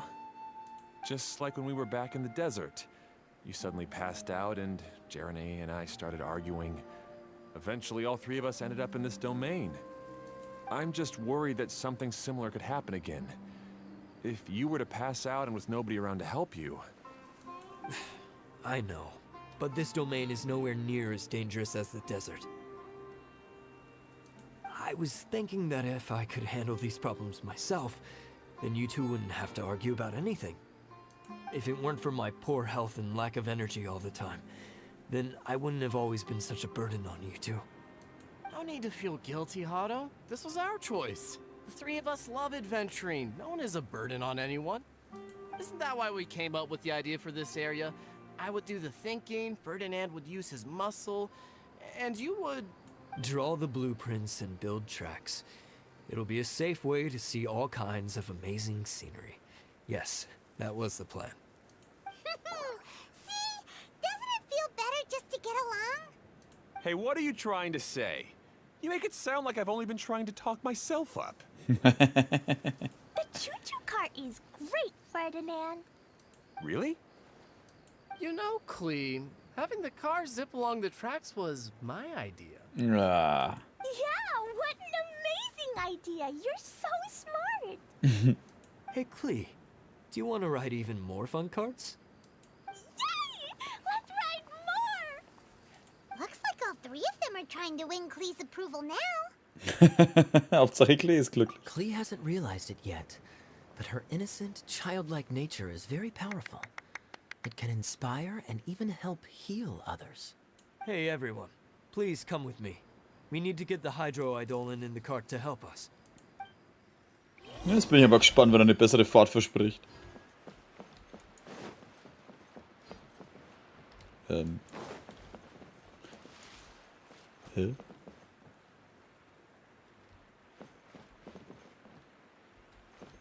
Sollen wir weiterfahren? Oh ja.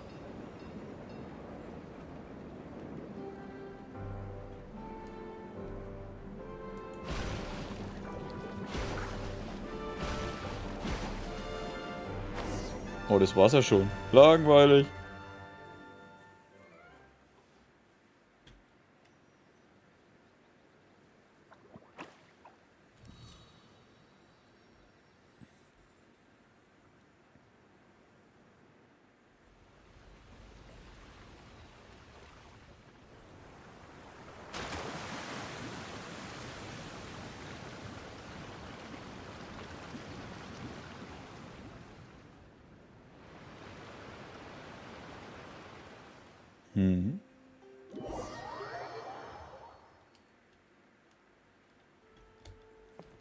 Good. Oh, warte. Torrential Twister is ready to run now. Let's go to the station at the start of the track.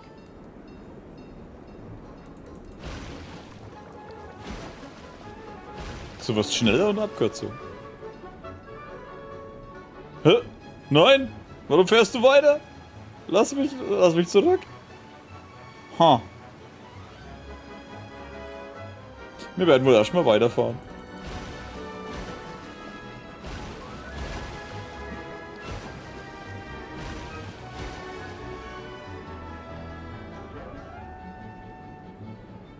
Hey, da ist einer der Bälle.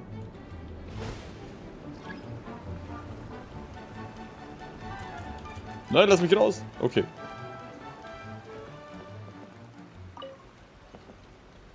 Und wieder zurück.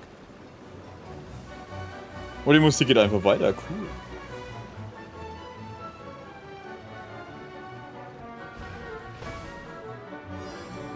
Darius, guten Abend.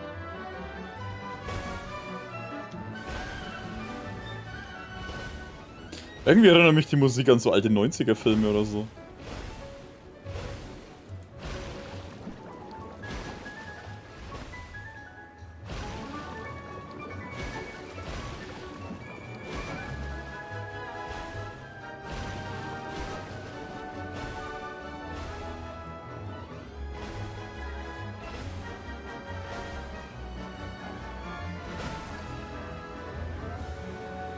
Streng dich an, Chuchu.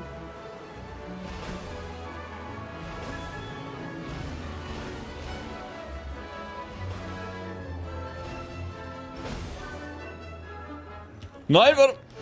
Ah. Ich hab vergessen, dass er nicht stoppt. Hado and I have double-checked everything. It's all operating safely. You can go for a ride now. Hold on a sec. Before we say goodbye, I have something I'd like to give you all. It's a rock climbing rope. We used it on our adventures to climb mountains and traverse many places. Huh? Huh? But doesn't it mean a lot to you? Are you sure you want to give it to us? Yes, of course. Please take it. Thanks to Klee and everyone else's help, we realized that there's a special bond that keeps us together. Even though it's invisible, it's even more important than rope. We can always hold on to it through tough situations. Huh? I helped? Yes, Klee. You are a big help. Even bigger than that huge thing in the middle of this place? Yes, much bigger. Wow, that's huge! I'm so happy. By the way, have you ever seen anything like the choo-choo cart in the outside world? Nope. Today was the first time I rode anything like... Is that so? I guess I'm not surprised. Seems you won't find Torrential Twister anywhere else. Be sure to come back and ride the choo-choo carts again while you still have the chance. Yep, I will. Kletterseil. Okay.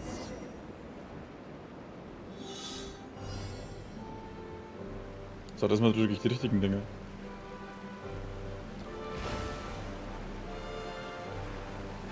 Yeah, und abwärts. Oh, Hä? this is even higher than I expected. The drops are pretty steep too. Are you okay, Kokomi? If you're scared, just yell and let it out. We won't tell anyone. What happens in the bottle domain stays in the bottle domain.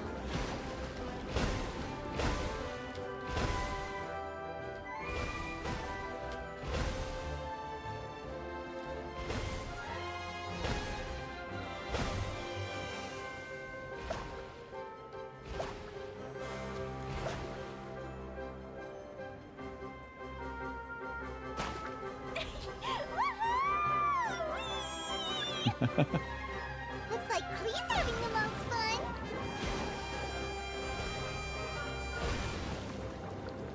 Oh, das schaut ja geil aus.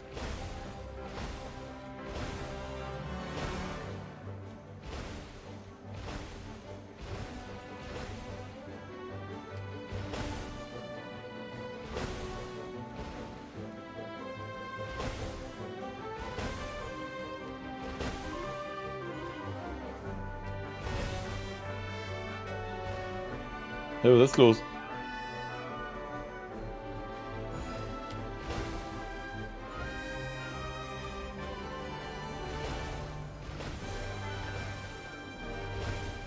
Nein, nicht zu Ende sein. Oh, das war voll geil. Ich will weitermachen. Let me help you pack this up. Schön. That's so much fun! Klee can fly across the sky like a real mage now. Guess that sort of makes sense. Wait, but if being able to fly makes you a mage, what does that make Kaya, since he's here too? Nothing! Kaya's just a master thief. Don't you remember, Paimon? Oh, right. Guess it slipped Paimon's mind. Sorry to bother our young mage, but there's something a master thief would like to report. Do you still remember our mission? Uh-oh. I was having so much fun that I almost forgot. We're supposed to be helping Adia look for the missing components. But don't worry, I've already got one. You mean you snatched it when we weren't looking? I didn't have to go that far. In fact, the component we were searching for was actually that orange rope. If anything, you could say it came right into our hands at the right time. Let's head back and give it to Adia. Hä? Aw, do we really have to go? Okay. Even though I want to keep playing, I know Adia is really important. That's our wise mage. Don't worry. Tonight, you'll be able to see stars in the water and watch fish dance in the sky. Seems Kokomi's out of it after that ride. Her face is completely blank and her lip was trembling while she was speaking. Guck, wie es voll durch. Maybe we should have a rest for a while. Immer wieder Ruhe. I thought I was keeping my composure pretty well. Don't worry, my mind is always spinning. I'm used to this. We should head back to Adia. Schaust dir aus, wenn du hypnotisiert wurdest oder so. We hold hands, Miss General. Klee will give you energy.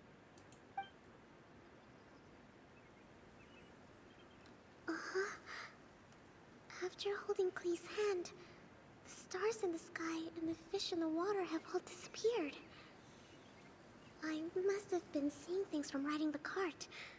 Hmm? What are you smiling about, Kokomi? Nothing. Nothing at all.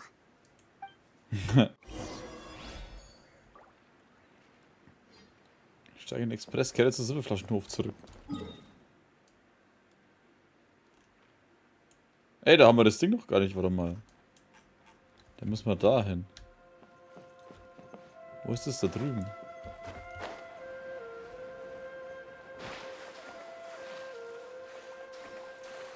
Man hört Sinn, mach Achterbahnen. Ja, ich finde Achterbahnen ganz cool.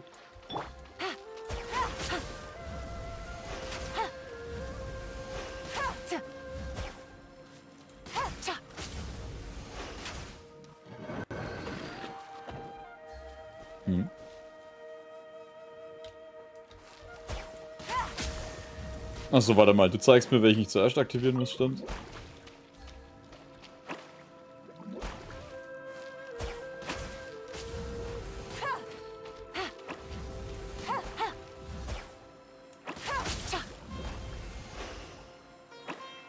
Hä?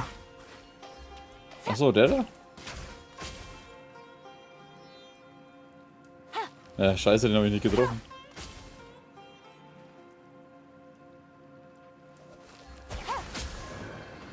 Okay, nochmal. Erstmal den da drüben. Dann den da. Hä, der ist ja immer noch aktiviert. Ah, fuck you, jetzt habe ich keinen Bock mehr, ey. Wenn die das nicht resetten können, dann sollen sie den Scheiß lassen.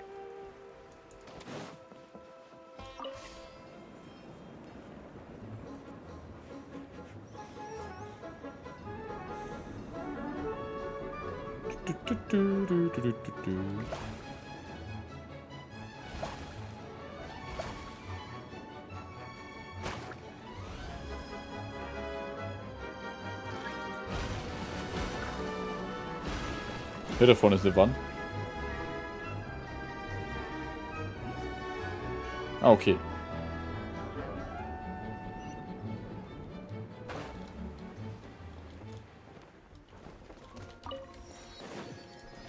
Wo.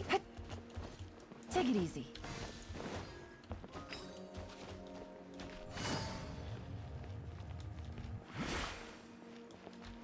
Was soll das nicht ist?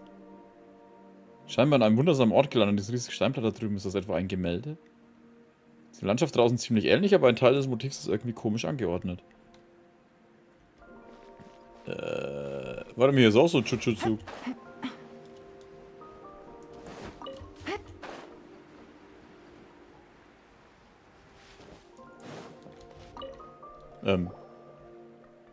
Papierstücke zu sein sind, dass jemand das Aufzeichnungen.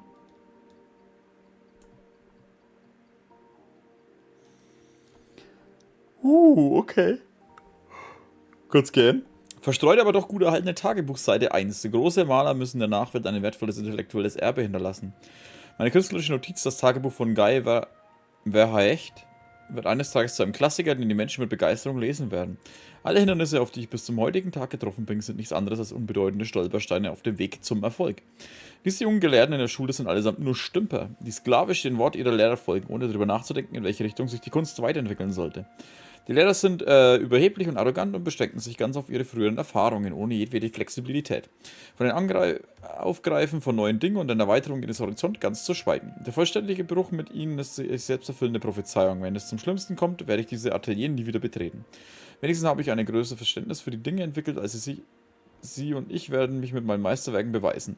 Die sogenannte große Maltechnik besteht nicht darin, eine existierende Schule zu folgen und diese an eine alte Regel festhalten zu studieren. Natürlich sollte man auch nicht dem Geschmack der gewöhnlichen Leute folgen und einem eigenen Stil unkritisch daran anpassen. Stattdessen sollte man versuchen, mit Linien und dem Spiel von Licht und Schatten die absolute Schönheit verkörpern, das Publikum einzufangen. Gemälde und solche magische Kraft müssen in jedem Gestaltungsdetail und der Präzision der Farbnutzung eine makellose Qualität erreichen. Nur auf diese Weise kann das ästhetische Gefühl der grenzenlosen Freiheit vermittelt werden, das bei allen Betrachtern Anklang findet. Ich weiß nicht, wo der Text eigentlich hin will. Außer mach, was du meinst. Um dies zu erreichen, muss ich meinen eigenen Horizont erweitern und mir die Geschichte von so vielen Orten wie möglich anhören, um die ästhetischen Gemeinsamkeiten zu finden, die in der Welt existieren. Die Zeit ist gekommen, um mich auf meine Malreise zu begeben. Ich will so einerseits eine universelle Ästhetik finden, die allen Menschen gemeinsam ist. Und andererseits will ich meine Berühmtheit steigern, den einfachen Leuten künstlerische Offenbarung bieten und meinen Ruhm den Weg ebnen. Ich komme in den Streamwert von 1000 Worten begrüßt. Guten Abend, Gusta. So, in der Texturansicht scheint es sich um ein Tagebuch eines Malers zu handeln. Ein wenig hochmütig. Das ist schon irgendwie verständlich. Egal worum es geht, ohne ein gewisses Maß an Eifer wird man bei keiner Sache schnell Fortschritte machen, nicht wahr? Teil des Tagebuchs nur wenig Inhalt, Palmer fragt sich, was danach mit ihm geschah. Ich will es irgendwie gar nicht wissen, was mit ihm geschah, wenn er lauter so Wall-of-Texte raushaut.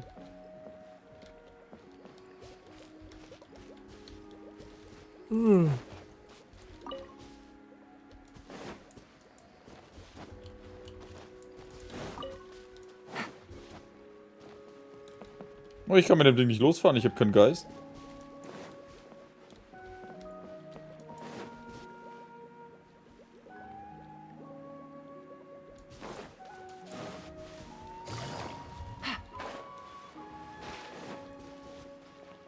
Hier, vielleicht bewegt sie sich ja irgendwas Wichtiges.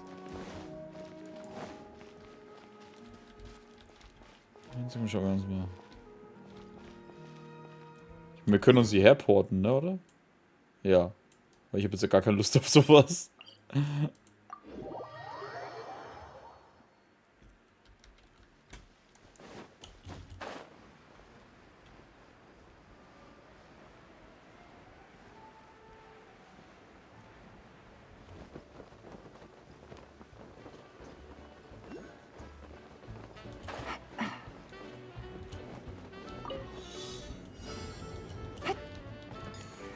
Boah. Welcome back. Well, any good news? Oh, don't tell me. You've taken care of all the problems and now I don't have to do anything? Wir haben alles in Ordnung gebracht. Yeah, we even rode the choo-choo cart. Do you want to come ride too? But maybe you'll have to wait till tomorrow.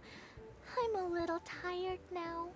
Seems she had a little too much fun and now she's about to crash. I think it's time for a rest. Good idea. I think we could all use some downtime. Thanks for giving me some energy, Klee. Then we'll see you later. Tschüss, warte, die wisst überhaupt, wo die pennen? Bye, Mr. Honorary Knight. Bye, everyone.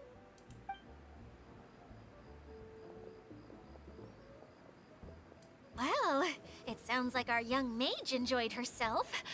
I'm so happy that she had a good time. So, back to the missing component.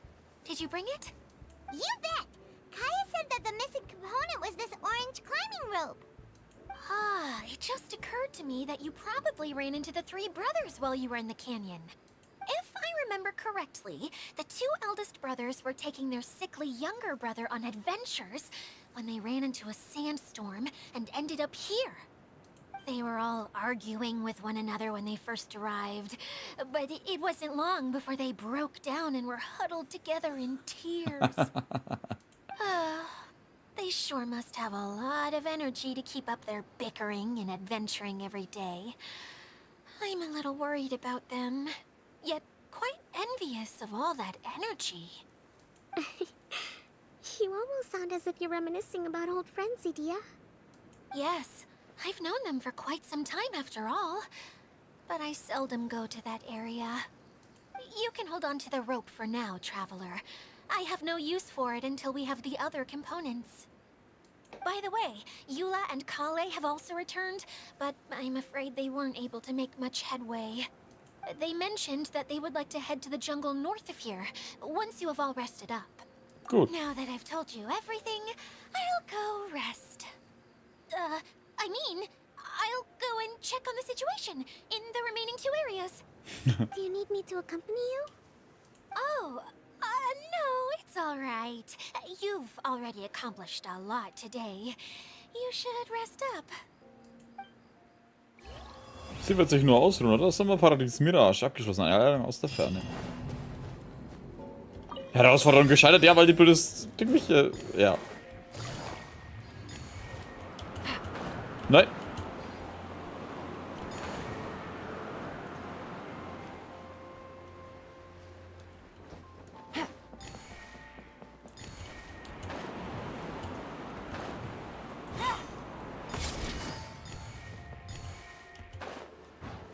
Ups.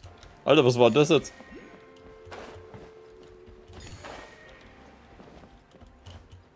Boah. Manchmal, ne?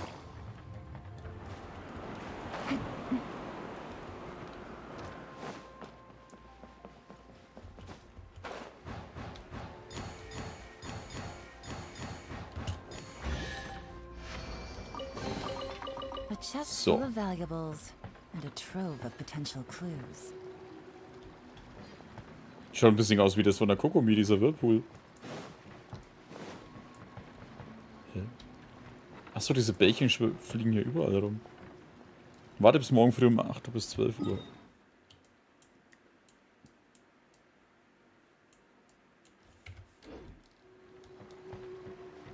Warte mal, da oben ist was.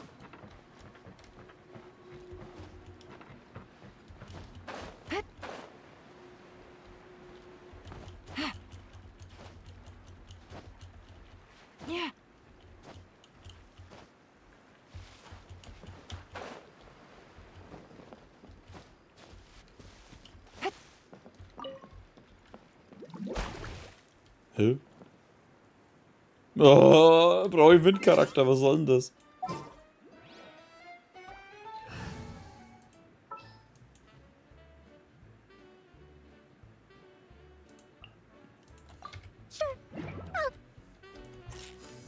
Achso, ja stimmt, sie war ja.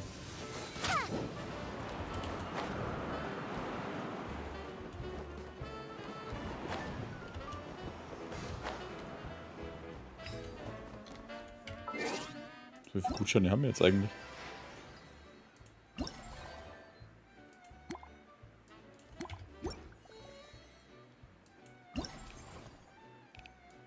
...56, uns fehlen noch 4.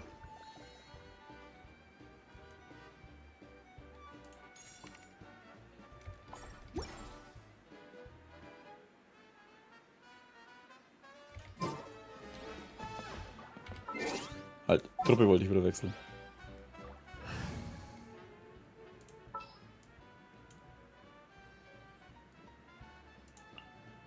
Let's go get ourselves. So.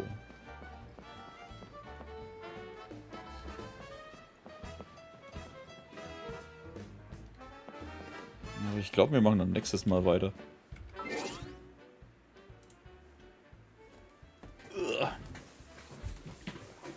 Wie viel habe ich jetzt eigentlich aufgenommen?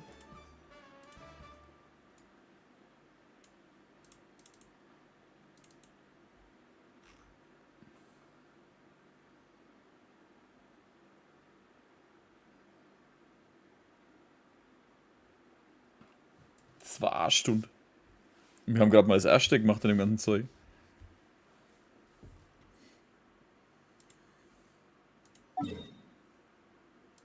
Mirage. Ah, okay, da können wir uns so hinporten. Sehr schön. Sommer. Damit wir das Wichtigste heute nicht vergessen.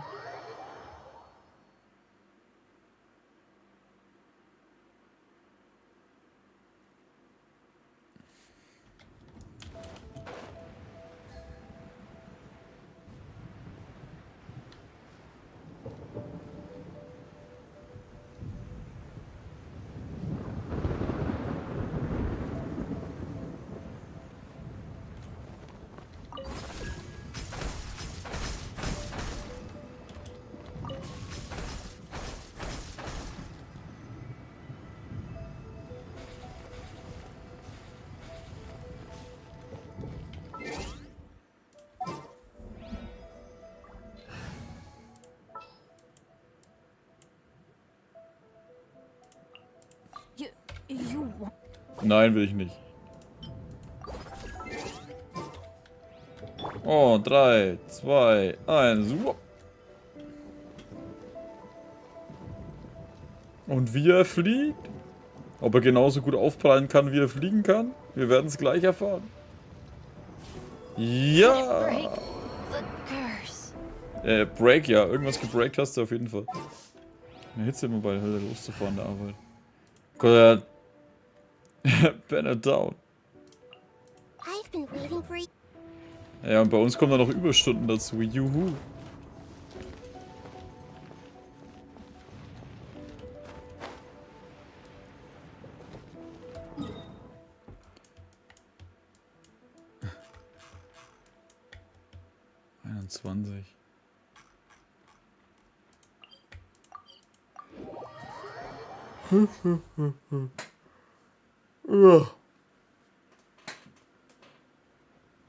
Ja.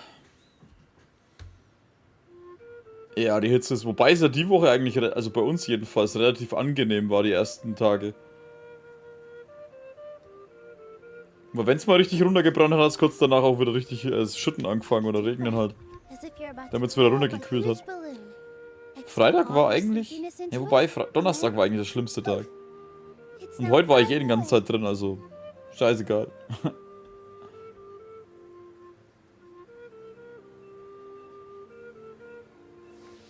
Wieso wurde jetzt Bennett geopfert? Ich kann Bennett nicht ausstellen, das ist mein größter Hasscharakter in dem Spiel. Deswegen haben wir irgendwann angefangen, ihn von Klippen zu schmeißen. Und das ist jetzt so, wenn es auf Richtung Ende des Streams zugeht, schmeißen wir Bennett von der Klippe. Und es gibt hier noch eine, die Bennett nicht ausstellen können. Es ist halt so ein, es ist ein Ritual.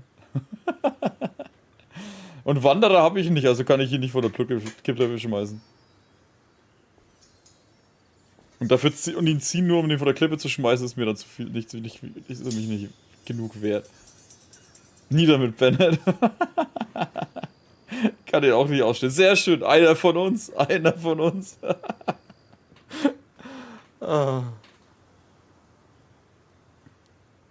Relaxing days like this are nice. Let's take it easy. Wir haben uns dann den höchsten Punkt der Map ausgesucht und schmeißen ihn dann dafür runter. Oder den einfachsten, höchsten Punkt zum Erreichen, weil ich glaube, der höchste Punkt zum Erreichen ist ja, glaube ich, das über wie hat das Scheiß wieder geheißen? Über die Winterwelt da ganz oben. Drachengrad, genau.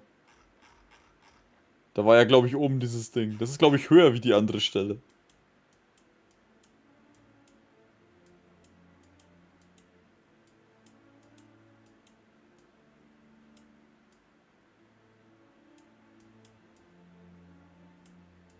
Aber da muss man ja schon aufklettern, das ist auch wieder scheiße.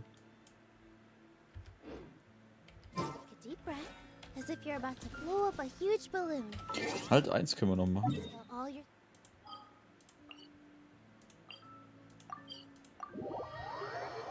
Oh, heute habe ich wieder auf Twitter ist mir das vorgeschlagen worden. Ein Bild von jemandem, der die Kanne immer wieder umbaut mit so speziellen Sachen und so schöne Sachen damit baut. Hammergeil.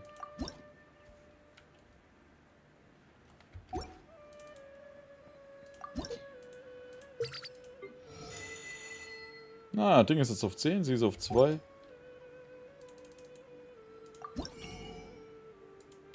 Neue Dekos?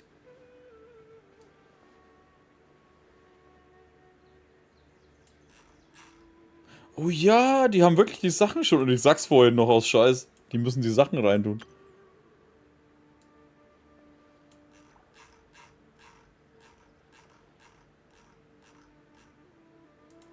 Freizeitvorrichtung Blumenkugel? Erstens, es ist keine Kugel und zweitens...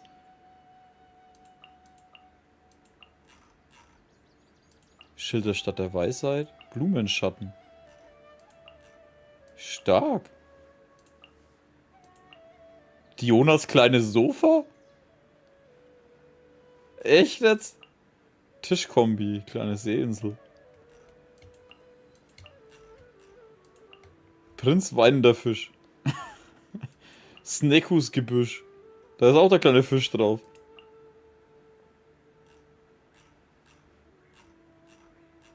VIP-Plätze. Ah, das ist das, was ich jetzt in der Sphäre gesehen habe. Paradiesübertragungsturm, gezieltes Rampenlicht.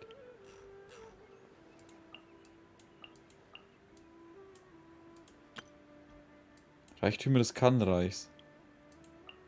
Jetzt knallt's.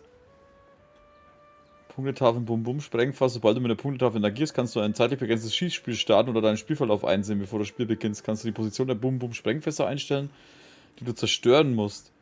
Oh, das ist ja geil. Große Sorgfalt hergestellte Suchtafel. Suchtafel Nagitas kannst du ein Versteckspiel beginnen oder die Spielrekorde einsehen. Ja, eigentlich nicht schlecht, ey.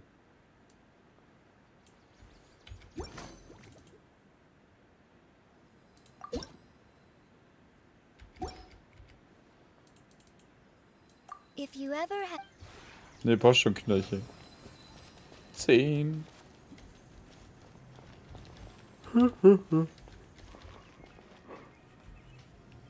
Ja, jetzt machen wir dann aber langsam mal Schluss. Mach ich mir langsam müde. Ben ist von der Klippe. Wir haben das Sommerding, das erste Teil gemacht. Nächstes Wochenende machen wir dann wahrscheinlich die restlichen 2. Wobei, kann ich die anderen eigentlich schon alle auswählen? Da war doch eins, das glaube ich, kann man erst nach dem 2. auswählen, ne? Attraktion. Ah, erst nach dem 2. Okay.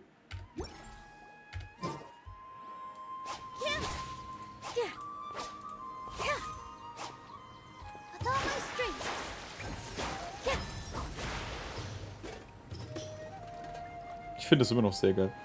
Ja. Dann wünsche ich allen noch eine gute Nacht oder einen schönen Restabend. Einen schönen Sonntag. Und ich hoffe, 2 Stunden Laberstream. Nee, irgendwie nicht. Dafür hatten wir das Manga-Panel in der Mitte des Streams. Wo wir eine Viertelstunde über Mangas gelabert haben. Die muss ich dann noch alle posten. Im Discord.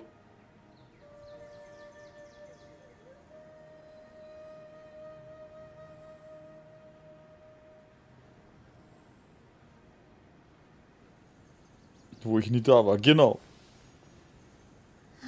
Die auch sind. Dankeschön, Lumine. Oder Vanitas-Fan. Oder beides. Aber ich poste die Mangas, beziehungsweise Manhwas, wie sie ja heißt. Koreanisch. Die poste ich dann im Discord. Also dann, schön, dass ihr alle da wart. Nochmal schöne gute Nacht.